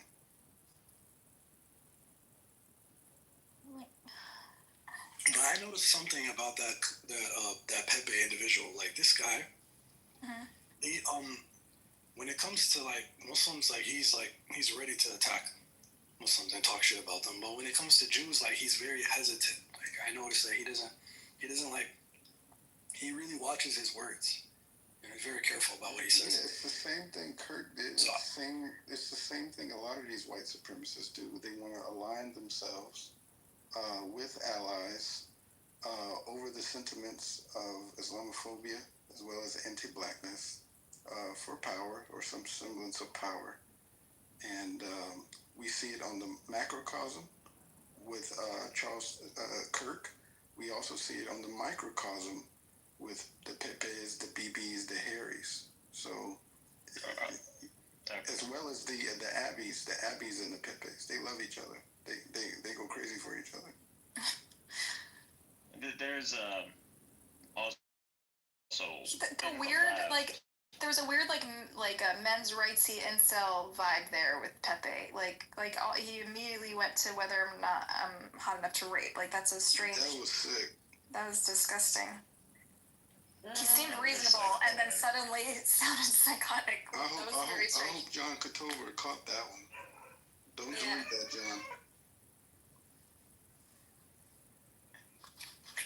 That's Pepe. He's like the radio show guy, right? Yeah. I don't know. I guess so. Latino? I don't know. He just said he's Catholic. Is he Latino? Yeah, he's probably Latino. He's probably one of those no sabos. Cauliflower, tell me about you. Where do you fall on this whole thing? So I feel nothing for this person. Charlie Kirk. Who was shot. Yeah, I mean, it was really weird. I felt a little bit, like, I questioned myself briefly, like, is something wrong with me? Because I watched the video and I was eating my lunch, while this happened. And, like, I just left it on the Instagram loop. I was like, I just couldn't kind of stop watching it. It was really weird. I was like, am I a psychopath or what? It looks like a movie. I mean, it doesn't look real. Yeah. I tried to get myself to feel bad for the guy, but I just fucking can't.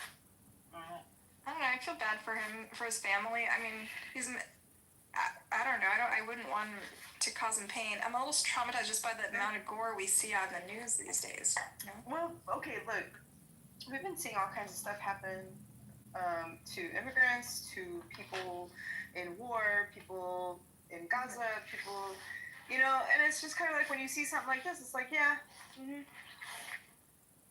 because, you know, they've been doing it to other people, so. But I think my biggest concern is they're going to want their lick back. Yeah. One minute he was talking about gun control, and then he gets shot in the neck with a gun. I mean, you can't make this stuff up. Yeah, but he said, what did he say? It's worth it? Or something like that? Is it like gang violence? So he was defending gun violence, and then he dies, you know? Somebody shot him. Yeah, the last words he ever said was gang violence. Yeah, it's pretty crazy. So I said, what do you think about the mass shootings? He's all, what about the gang violence? Bang, he's dead. Well, you know. He was a gang member? Well, you know, it's people like Charles Kirk that overblow statistics and overblow certain things in certain communities to push an agenda, right? So he's going to overblow gang violence, even though black on black crime is 12,000 human people a year. And so that's way under, that's a point percentage of the actual African Americans, the 40 million that are in the United States. So this is not something that's plaguing us. This is 12,000 people a year, right? And this is something that we can work together on as Americans to quell over time. President Trump's doing it in his own way, which, you know, I somewhat support, you know, sending in troops. And it's proven to work in Washington, D.C., you know what I mean? So, you know, amongst other things, I think there's other things that we could do to cut that number down. But what these anti-black people do is they overblow the statistics. Like, this is just plaguing the black community, right? And they rely on how people view us in mainstream media to push that narrative as well. When white people overrepresent themselves in online pedophilia and child sex trafficking, and sex trafficking has become the number 2 illegal operation in the United States. All right, so, this is like veering into anti-white, like, you know. No. I'm saying that they overblow. They're overrepresented. Like, let's not like smear anyone, generalize about anyone. No, these are statistics. These are .gov statistics. You're doing the same thing he's doing.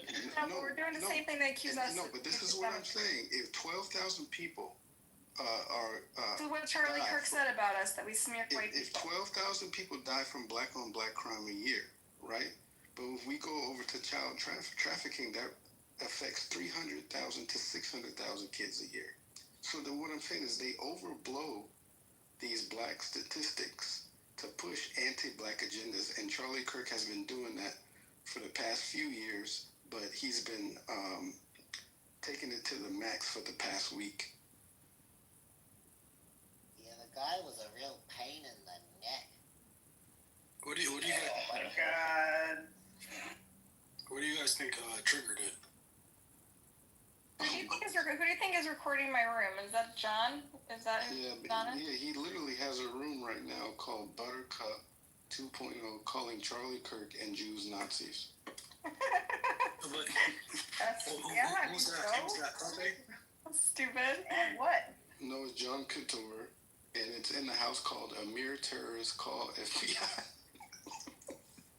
Oh my God. That is like a fucking shit show. Is that Amir's room? No, this is John Kitover. How does he juggle so many accounts at once? I don't get it. They say he has 57 phones. He has 57 phones. How? How does he 57 accounts. Time? Who pays him? Like, how does he get money? He's crazy. He's literally crazy. But, guys, I have a question. Okay, first, well, maybe two questions, but first, what do you think was the straw that broke the camel's back for when it came to Charlie Kirk? And then number two is like, who do you guys think? Who do you guys think is next? Oh, you mean what caused Who someone do to you shoot guys him? think is next? I mean, you think it's gonna stop here? I don't think he caused his own death. First of all, no one deserves to get shot. I don't believe in vigilante justice. It was only a matter of time, honestly. I'm surprised, like, how far this guy got, like, because I know. Do they have a suspect yet? What I'm waiting on to pass any judgment. That's what everybody's waiting on. So They've been released already, so I don't know what's going on.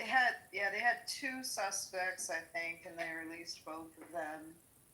So they don't know who did it.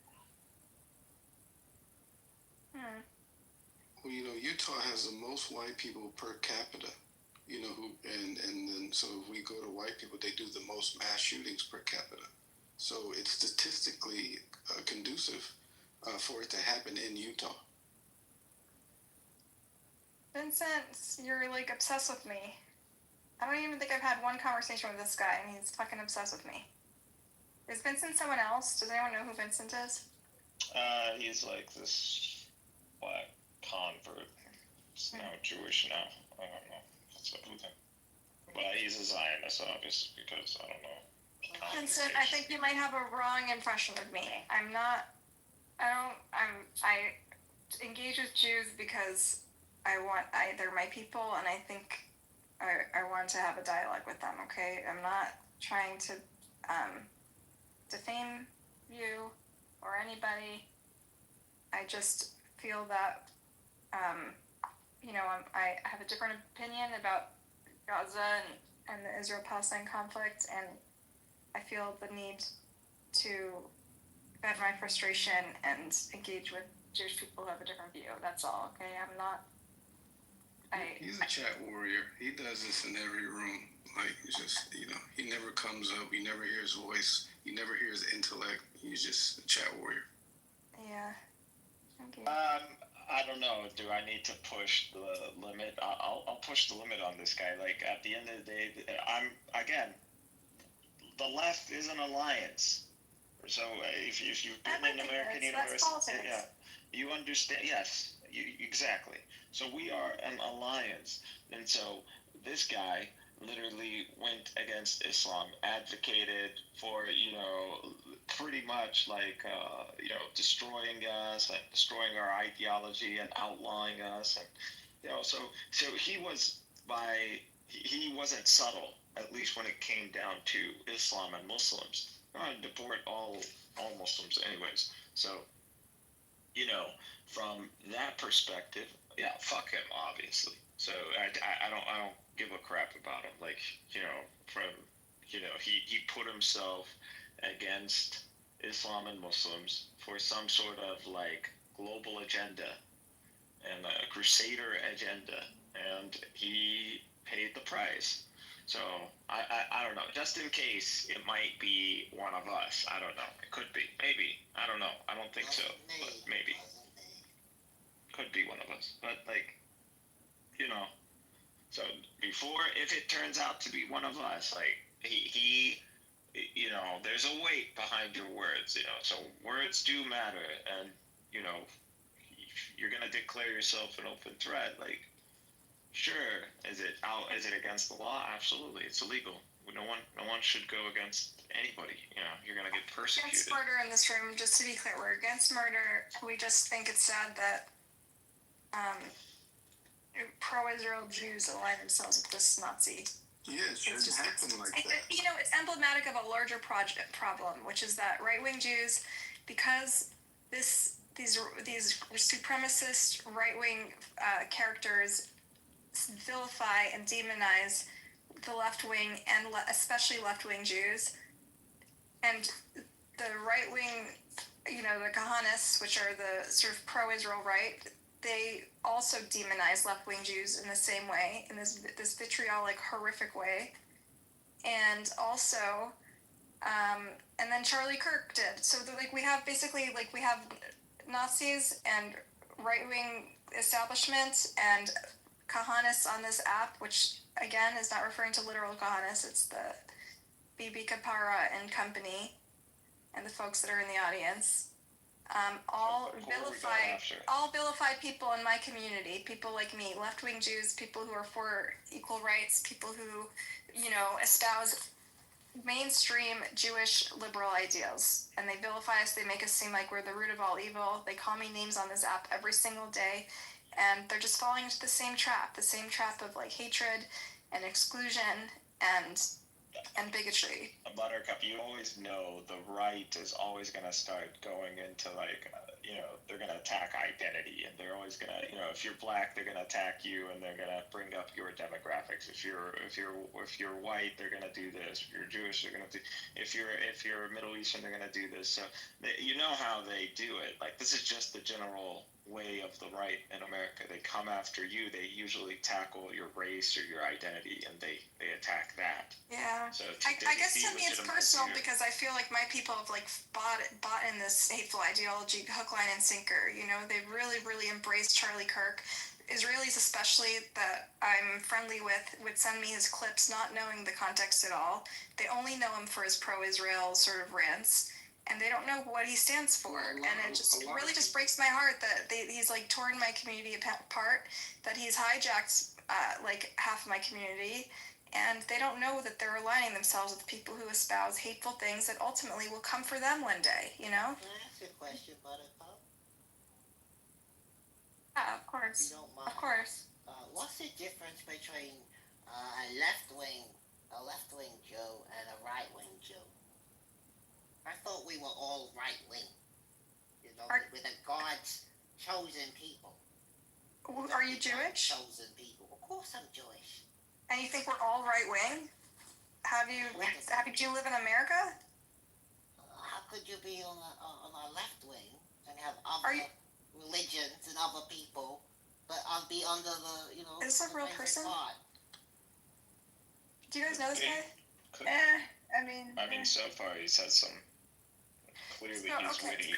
So, I don't know what rock you've been living under, but I understand that because of Israel and a lot of Jews, their identities are linked with Israel. They vote. They veer to the right because they think that Republican Party better represents Israel's interests. Donald Trump loves us. Yes, we should. Israel, you mean?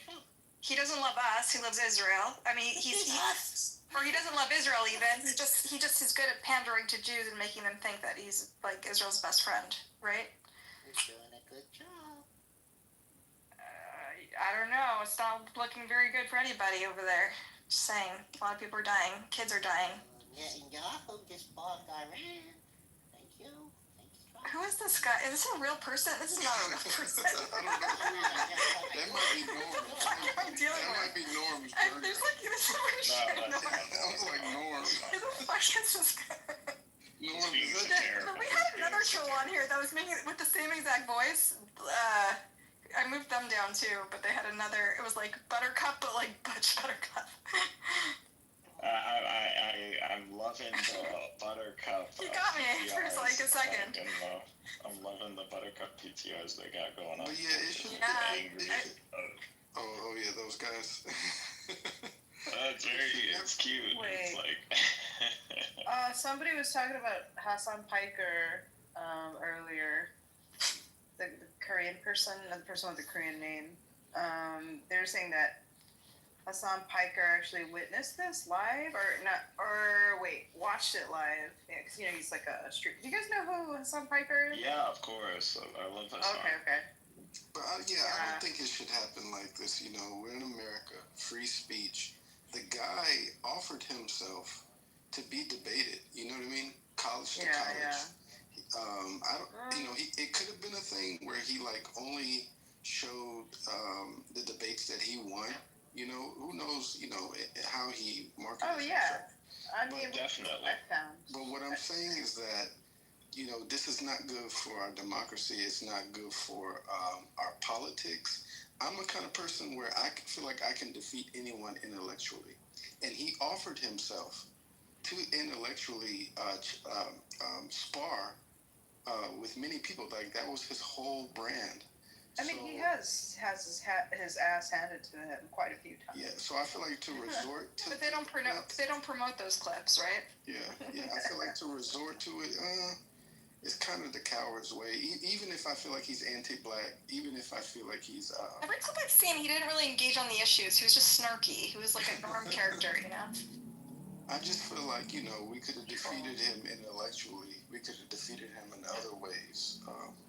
And played chess. Of course, no, we should never endorse violence. No. I've already discussed with Pepe a lot. Like, if you break him, oh God, if you break him down to the ideals, like if you go, you'll see that he will align with the ideals.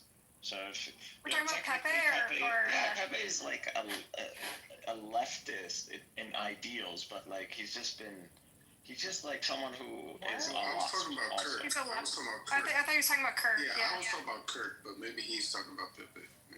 Oh, Kirk is a wasp. Like, seems like he he broke at some point in this conversation. They're all wasps. It's just like white guys who are usually on the right are usually wasps, and at different degrees will advocate the extremism. The extremists will advocate for like a wasp state, and you'll see those are the ones who are obsessed with like Jews and Zionists. So those kind of wasps were practically like Nazis at that point. They're all mad at the mainstream media right now. They feel like they're not getting any love from the mainstream media. They feel like everything is promoting like interracial marriages. They feel like they're being like whited out. They feel like their racial stock amongst the world is dwindling. They're so used to having this semblance of white power that they're starting to get worried. They're mad at like the internet and TikTok, which is why they're trying to ban it. They're mad that like all this BIPOC indigenous sovereignty and remembrance is happening amongst the people, and they are they're scrambling right now. They're scrambling. Yeah, they're scrambling because there's a reason they are scrambling, because the demographics are gonna flip in America. Like we're talking, you've got to be honest. People, the right and the left in America, they are represented based on like racial lines. There's a racial correlation to the left and the right in America. And if one demographic grows, the left also grows. And we're reaching a tipping point. Latinos are going to be the majority demographic by 2070, and so that's why that could explain a lot of the new like ICE policies. So Kirk, Ustad, real quick, Ustad, what were you saying about Hassan Piker earlier? Or we can table it. I just wanted to let him know that I wanted to ask, about Hassan Piker. But yeah, I thought if you want to keep going. Let's change the topic. Let's talk about Hassan Piker. What about him? Yeah, so apparently he was watching the shooting live. Like he didn't know it was gonna happen. He was just watching it live, and he had a horrific reaction to it. And he said like he was urging his followers not to make fun of the shooting or the death of Charlie Kirk, because he said this is terrible and stuff like that. And he also felt like that he might be next. Did you see this video? Yeah, because they're gonna want their liquid. Did you see the video of Hassan reacting? No. It was. I was watching Kyle from Secular Talk, and he was talking about it. So, but I think the video's out there. It's pretty. It's not surely hard to find, but yeah. Piker isn't stupid. He's not gonna go in the middle of a university and set himself up. Like he would have probably gotten shot long before Kirk did. Honestly, Kirk, like I said, Kirk represented their white knight. He was the one that's supposed to go to the universities and galvanize the youth and fight and push back on leftist ideology that seemed to be spreading faster in these institutions of higher education. Why? Because they're learning the truth of the world. Not only that. Not really. They're losing too. His purpose is also to thwart like the young people or youth from accepting the ideology of Nick Fuentes. Like Nick Fuentes is like somebody who's rising becoming extremely popular among among young people. Well, also the leftist ideologies, right? Like white people are seeing their children radicalize and support pro-Palestinian agendas in record numbers right now, similar to when the Black Panthers linked up with the white kids at the universities and became anti-war during that time. And we all know that once that happened, that's when the U.S. government started going after the Black Panthers and locking them up until this very day. I think a Black Panther just got out like 6 months ago. So they're really worried. They're scrambling. And they needed people like Kirk to go and, like I said, galvanize the youth, get them back on board with conservative agendas, right-wing agendas, and he was their white knight. Yeah. You know what interesting thing about Kirk is that... I'm sorry, but someone was kind enough to post in the chat, Free Palestine posted in the chat, the actual video of him saying the anti-Semitic stuff that we're trying to demonstrate, he said. Is it okay if I play it real quick? Yes. Okay. So here's... Say when all Jewish communities have been pushing the exact kind of hatred against whites that they claim to want people to stop using against them. Now, I don't like generalizations. Not every Jewish person believes that. But it is true, the Anti-Defamation League was part and parcel with Black Lives Matter. It is true that some of the largest financiers of left-wing, anti-white causes have been Jewish Americans. They went all in on woke, and it wasn't just ADL. It was some of the top Jewish organizations in the country that have done that. In fact, we have seen this with the recent retreat of Jewish donations that are no longer going to be administered to colleges, right? Mark Rowan, Leon Cobham. Can we get that full list? It's very powerful. The part of it, so that's totally true. And by the way, Tucker Carlson reinforces this. So I'm going to it was quite a day on the internet. Tucker Carlson was interviewing Candace Owens. We have Candace Owens coming up next hour. And Tucker Carlson mentions that Jewish Americans have primarily been financing cultural Marxist ideas. We said this, by the way, last week, and people came after us. We were on top of it. We actually said it in a different way. We said, I'm glad that Jewish Americans are reconsidering their financing of cultural Marxism. And people misunderstood it intentionally and slandered us as being anti-Semites. But listen to this. Tucker Carlson is completely correct by saying this, that the philosophical foundation of anti-whiteness has been largely financed by Jewish donors in the country. Jewish community. All right, so that's the clip. Blaming Jews for Marxism, blaming Jews for financing, lefty causes, and just sort of like drawing this like vast conspiracy of. Further putting you all in danger. Yeah, I think that's what that's doing as well. He's generalizing. Listen, I'm not saying there aren't influential Jews who are money. There's George Soroses who have influence and money, but there's to attribute that much power.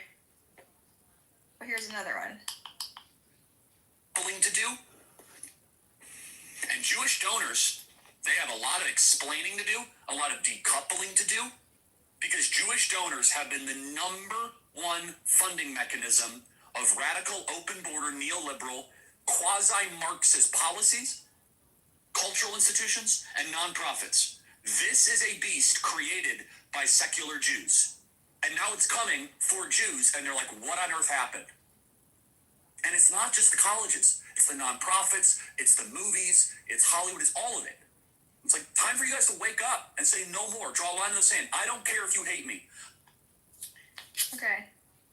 So I think that's pretty explicit. These are like, if you're not like trained in recognizing anti-Semitic tropes, this is the classic anti-Semitic tropes about moneyed Jews controlling everything and having too much power and driving political trends. But Buttercup, I don't think he was speaking I think he was speaking as an ally.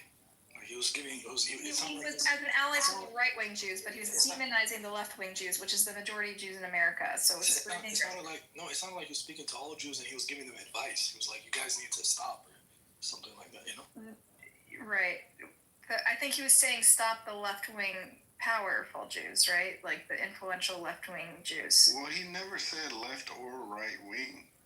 That's his Exactly. problem. That's the He issue said the here. donors. He kept talking about the donors, and whenever people talk about George Soros, yes, he's an influential left-wing Jew, but like people he's a stand-in for like Jewish influence, Jewish money, Jewish power. You know. I think you which is a usual talking point, is that you are seeing behind a lot of the organizations that are for inclusion and minority advocate like organizations, that you will usually see big Jewish sponsors of, if not themselves, being run by liberal Jews. So that's usually what it is, and that he sees these inclusion and minority advocate organizations or immigrant organizations as anti-white organizations. That's just how he sees I think Hask is one of them. Hask was like a Jewish, it was like a refugee. It supports immigrants basically, and it's when they blame like the white replacement theory. People blame on Jews. They say, oh, because they support immigrants, they're trying to replace us, and that's why Jews are responsible for this white replacement or whatever. How did they justify this? Because they use Zionism. So you're like, oh, all you Jews, you're advocates of Zionism, right? So it's like, if Zionism, you're preserving a Jewish ethno-state by controlling, the demographics in the region. So why, so we have legitimacy here. So, what we're advocating for has legitimacy. So the right in America is getting away with advocating for these policies and like what you're seeing today with ICE, because they can like corner Jews in America with Zionism. Right. I mean, they're trying to sort of weaponize Zionism. They're like, if you're a true Zionist, you won't join these lefty causes. Basically, they're trying to manipulate. They're basically saying, like Trump has said it too. He's basically saying like he's made statements like, Jews who don't support Israel, Jews who don't support him, basically are endangering themselves. Anyone who doesn't support Trump is endangering themselves. They're not looking out for themselves because they don't support. That means they don't support Israel by proxy. And this is like a talking point on the far right, basically.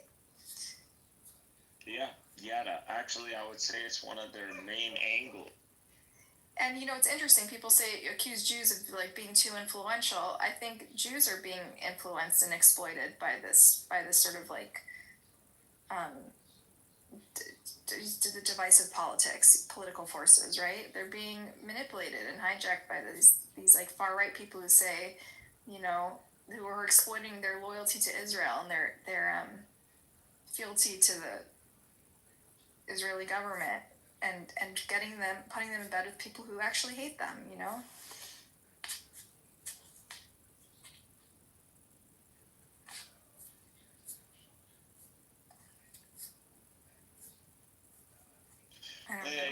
There can't be the problem, and I'll tell you, especially with the leftist Jews, like it's too late in the game for you to be caught and frozen like a deer in front of headlights when someone puts you in when someone on the right asks you about Zionism. Your position should be very clear. We don't need to be educating you on what Zionism is. We don't need to be educating you on what's going on in Palestine or the Greater Project or the War on Terror. Like, none of this. It's too late in the game for you as someone on the left to not be aware of this and aware of what's going on when it comes down to this conflict. And our greater doings as America and our foreign policy in the wars since 9/11, even before, so we gotta be clear, and as a generation, there is no reason for ignorance. We have social media, everything's accessible. So you can't be on the left and be ignorant at this point. Your position should be clear. What you advocate for should be clear. Yeah. And that's a problem with a lot of leftist Jews. They go, the right comes in, blah, Israel, and then they're like, that's not going to work. Listen, I think a lot of Jews are conflicted about Israel, and I don't like it's a tough thing, right? Like, I I don't know if my positions are pure, and we're always like put on this purity test. Like, are you anti-Israel enough to like hang with us liberals? You know. And the fact is, like, I think I don't know if I've discussed it with you, but I've talked to in Amir's room about it. Is our feelings are complicated, you know? Like, a lot of American Jews are especially those who have Eastern European or European ancestry, are just here by an accident of fate. Like, we could have ended up in Israel because we were all refugees at one point, you know? And so for many of us, you know, even if we're harsh critics of the Israeli government, and even if we see what's happening there as a genocide, it's really, really hard to, I think we need to, I'm with you. What happened happened. Let's say 1947, 1948, establishment of the Jewish state. It happened. yeah. It is what it is. It was bad, but you know, circumstances, desperate circumstances. You know, let's move on. But the thing is, today, this, do we want to continue in the same mindset, or do we understand that those were circumstances and they were bad circumstances, and we should not be advocating for those circumstances? Okay, that's where we're at today. And Yeah. you know, I mean, personally, I've moved in a direction that makes some Jewish people uncomfortable, clearly, especially on this app. But like,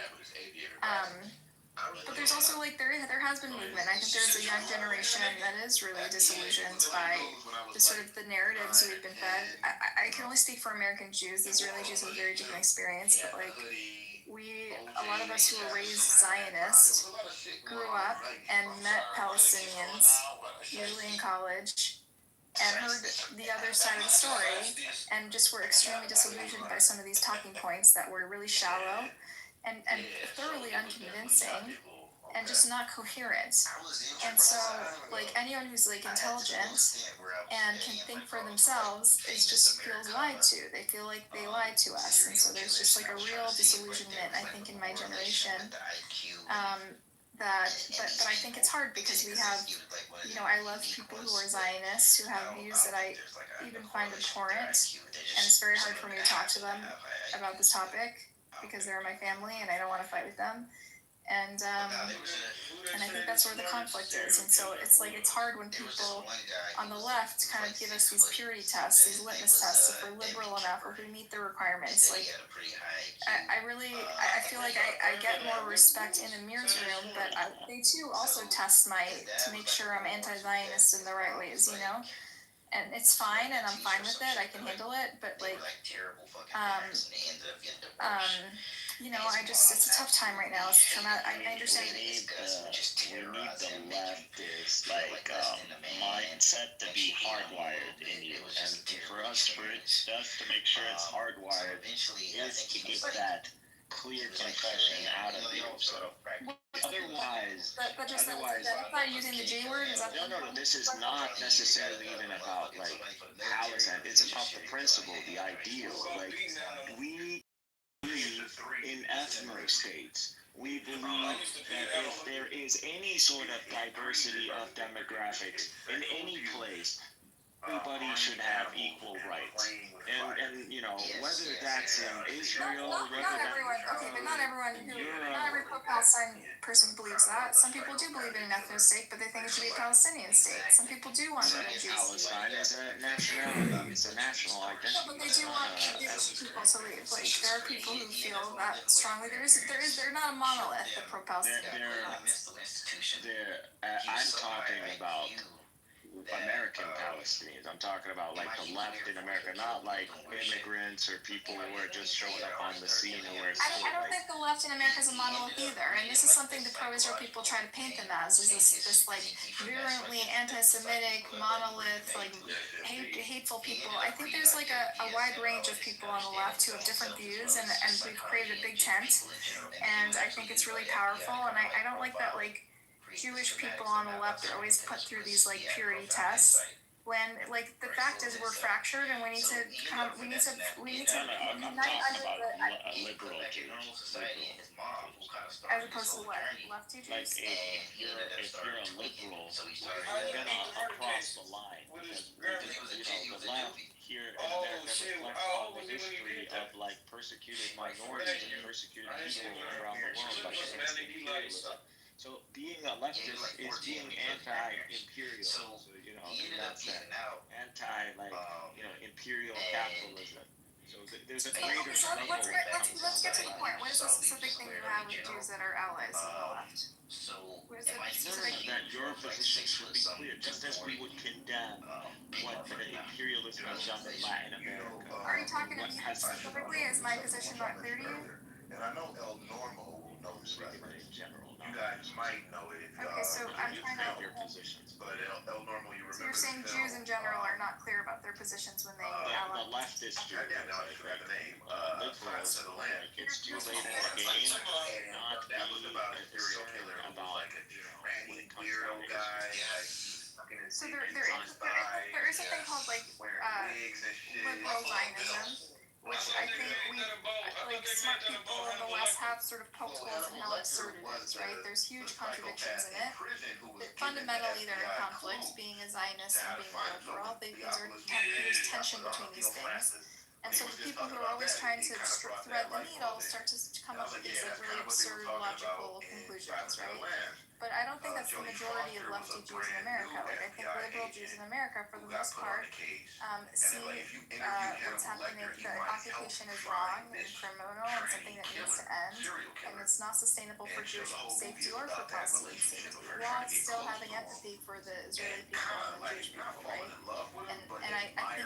I don't know if this is what you're getting at, but I think maybe you're talking about liberal Zionists, which are a certain segment of pro-Israel Jewish community, right? Which are, they think they're moderates. I'm saying that liberal Zionist Jews is like a contingent of Jews that they identify as liberal, and they think it's compatible with their Zionism, with their pro-Israel views. Leftism. No. This is an American phenomenon. Maybe you're not familiar with it, but like my family, they're liberals, but they also are Zionists, right? Okay, yeah. Those are the ones that are being called out. So those people are the ones that can you truly be a leftist? No, they can't, and that's why they're ending up twisting themselves into knots, trying to make it all fit together. So these are the ones that people like Kitover have hijacked. Battled them around whenever he wants to make a talking point that might seem like controversial. So he pulls out the Jewish rattling stick. So every time he says something controversial that might seem like white supremacy, like he just pull that stick out. That's what Charlie Kirk does. Yeah.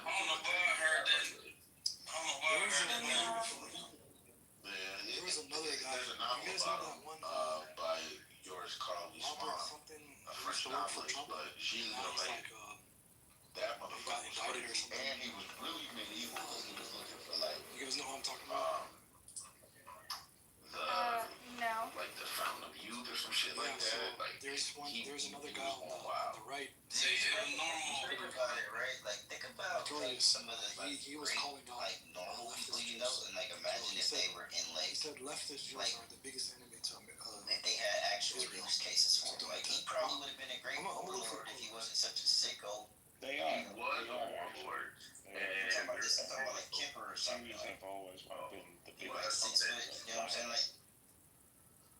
Like Benny, I'm gonna say the same thing I said to Mikhail. Like I understand that Well, if you look Charlie into him, Kirk's you'll see what he got conspiracy away theories with. about Jews are very alluring to you, but don't get sucked into it because that's not the conversation here, okay? I agree with you. I actually want to touch on something that you said. So I do agree with you that there are Palestinians that want to create a Palestine. Yeah, that's what Theophrastus is talking about. And there are Palestinians who want to say Islam. This is why the anti-Israel that's the same dude. He's still alive. And so that's like 78. Because even amongst just the Palestinian portion of it, there are differences. The people who want to create a secular conflict. Y'all hear what I said? He's still alive. Hamas versus Fatah. Actually, Israel, they are.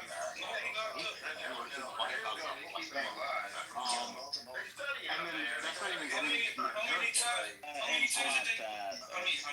many people did he kill? But that does exist. No, but that does exist. Don't deny that. I know you're firmly on the Islamic portion of this. I get that. I respect your opinion. No, but I know that this is your opinion. It's not a fallacy. I think you always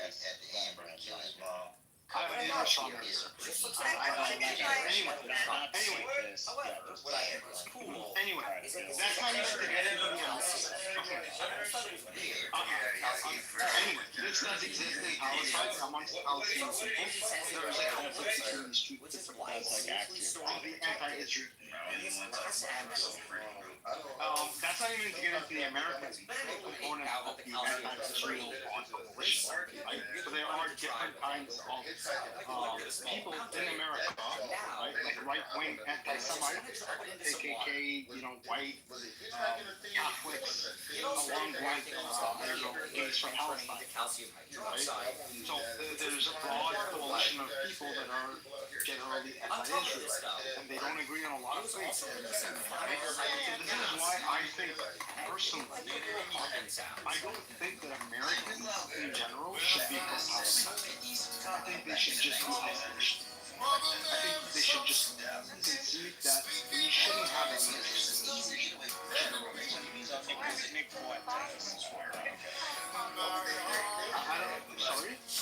sorry? Not being isolationist. Yes, exactly. Cut off aid generally. I don't know if this does anything. I mean, I guess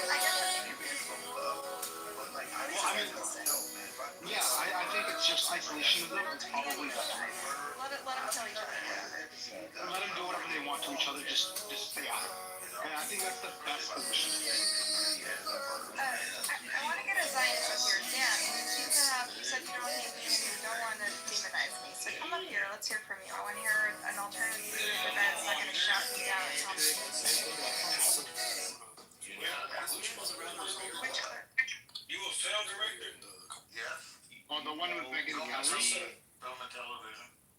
I never knew that. That's what's up. I was born in Jerusalem. From USSR, so they've expelled real socialism. My question is to you is this: what do you think about foreign aid to Israel? Is it a strategic partnership? Israel is a partner of the United States. But the people in Israel got to understand something. The number one enemy to the people in Israel are American Jews that do not support Israel and do not support MAGA. Okay, MAGA, the evangelical Christians and traditional Catholics in this country, have Israel's back. They have the Jews back. The biggest single enemy to the Jewish people are not the Islamic supremacists. The biggest enemy you have is inside the wire.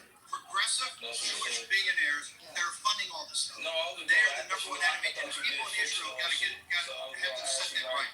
Because MAGA has your back, spiritual Catholics have your back, and evangelical Christians have your back. We always have the back of Israel. But I gotta tell you, you have an enemy inside the wire. Where are you from? That's why we have decreasing Yeah, so serial killers. It's not like the profile. the thing is, as you can see at the end of the clip. No, it was Trump. I said it's Trump.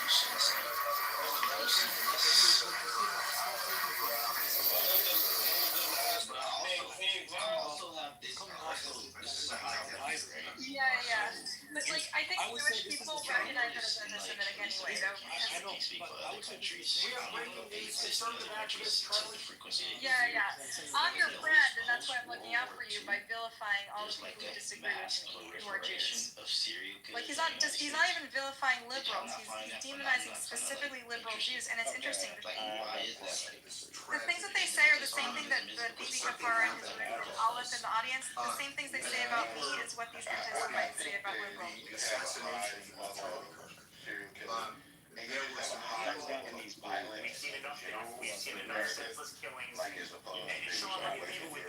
who are also they're progressive. They advocate against liberal policies, but yet Zionists. So if me and you both accept that it's a hypocrisy, that it's a Is George Soros a Zionist? Does he give to Zionist causes? he's a Zionist. Let me look it up. I don't know. I don't know that he gives to I don't know that he gives to Zionist causes. He gives to other. I don't know whether he gives to Zionist causes or not, but he's a Zionist. Jerry is not a Zionist and is known for criticizing the Israeli government and its policies. Why did you assume that? His opposition to certain Israeli policies has led to criticism from pro-Israel groups and accusations of anti-Zionism from figures like Dershowitz. He's been the target of anti-Semitic conspiracy theories, often complaining support for causes with anti-Semitic tropes. So, provide evidence. I don't believe Provide evidence. There's going to be a prominent Jew that he's a Zionist. It's not characteristic. Charlie Kirk and Sean Taylor. Local Jews have been demonized by the people on by the Kahanites and by the right-wing Jewish establishment and by Kirk and by Steve Bannon and by Donald Trump. It's all been demonized by the right wing. And that includes George Soros is actually precisely what Kirk is talking about when he says donors. That's what he's talking about. Actually, if anything, George Soros actually George Soros is a huge progressive and Jews, right-wing Jews see that. Girl, someone had to do it. It's the opposite of Edelstein. What's her name? She's like, yeah. Because she donates to the pro-Israel folks. I think you're confusing me. Try not to get all pulled up in that, but he was a misogynist. He's a disgusting person with disgusting beliefs. So if you had a magical It's interesting you're saying this because he's precisely, when I hear him say, oh, donors, Jewish donors, conspiracy theorists, philanthropists, he's literally talking about George Soros, he's the only guy. So he makes it seem like this vast conspiracy of like liberal, powerful, influential Jewish billionaires. It's literally just George Soros. And that's the crazy thing. Like he's making it seem like, oh, we control everything. It's one fucking guy. Like, Jesus Christ. Yeah, he's capable. That's what I'm saying. The left has University, don't worry about it. you gotta be against that. I was wondering if he was.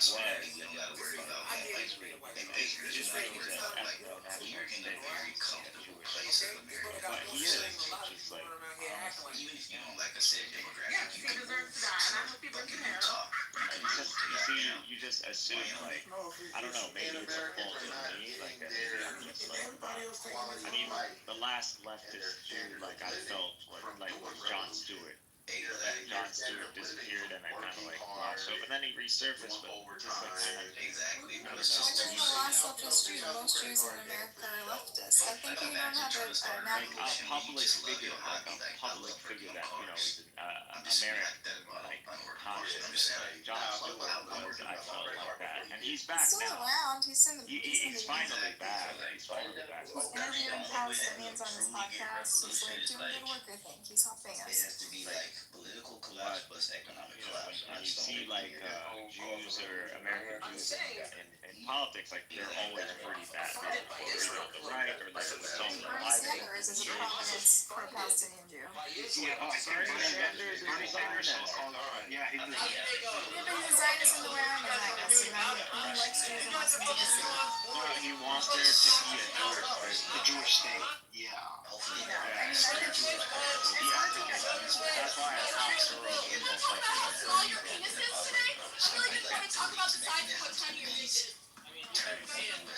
Yeah, I mean, it's tough.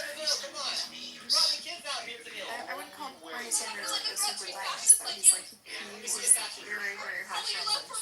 He's critical of the state of Israel, and especially. And he doesn't sugarcoat it at all. And he's calling for boycotts, which most people sneer him as an anti-Semite for calling for boycotts and for sanctions. Yeah, but he still believes that Israel has a right to That's the thing. See, that's the purity test I'm talking about. There are people who, I have like this radical idea with binational state that no one's ever really floated or fleshed out, that everyone thinks is fucking nuts, right? I can't expect everyone. The idea, hold on. The idea of a binational state is not really new.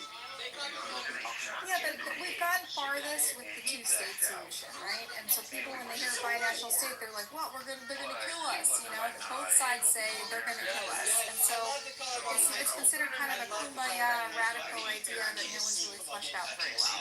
So yeah, I have this idea, but I'm not the mainstream. Even among people who are critical of Israel and Palestine. I know, but I'm just saying. The reason, Buttercup, the reason is America has, on paper, been a proponent of a two-state solution, along with other world powers. Right? So, and even within Israel, the leftists within Israel, the Labor Party, that Zahradin is back in the 90s and the 80s, they were also proponents of the Palestinians, they were giving and he was more inclined towards what would eventually be not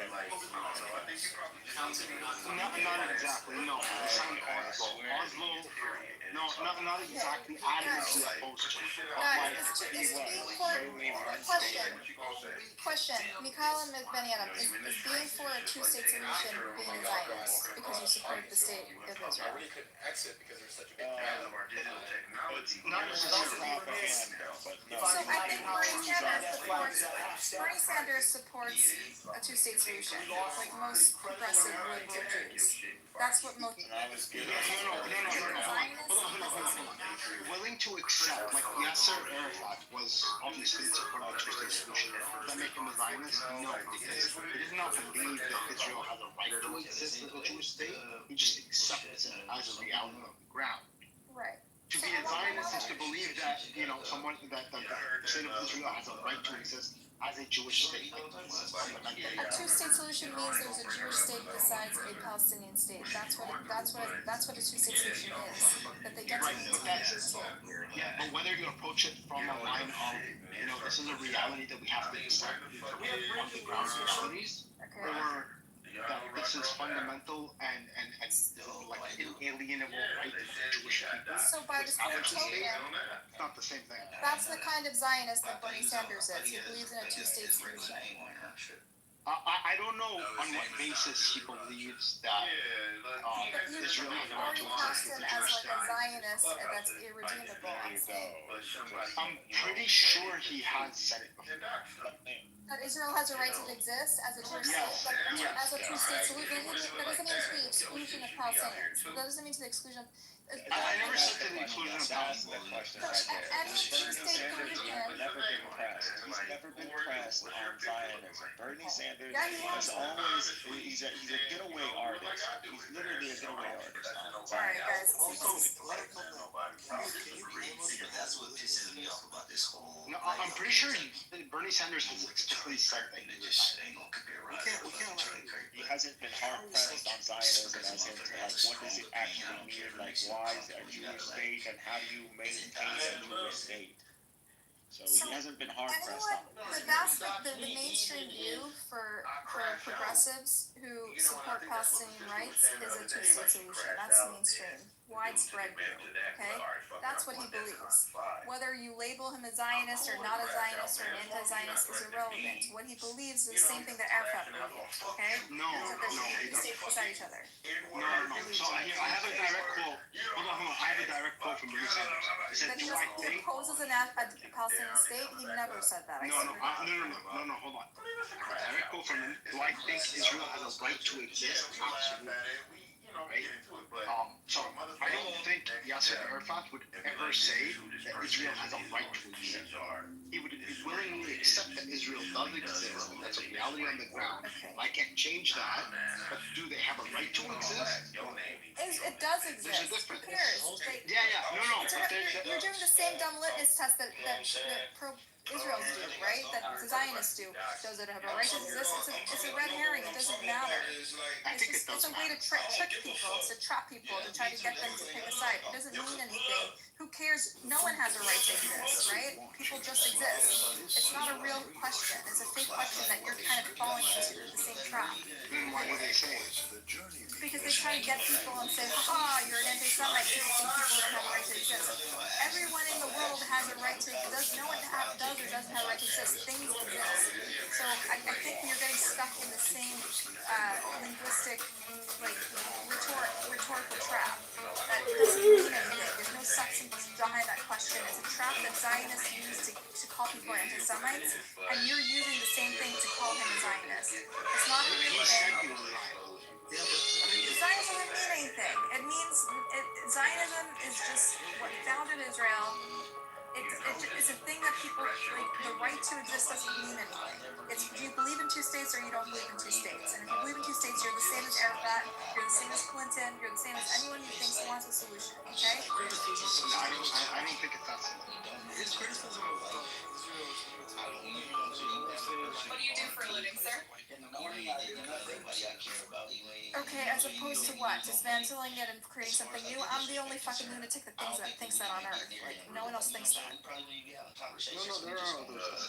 Alright, but it's a fringe view. It's a fringe view, and I'm on the fringe. The most liberal, progressive, pro-Palestine people want a two-state solution where one is a Jewish state and one is a Palestinian state and have their own governments. That's what most... I'm in a room, and they be like,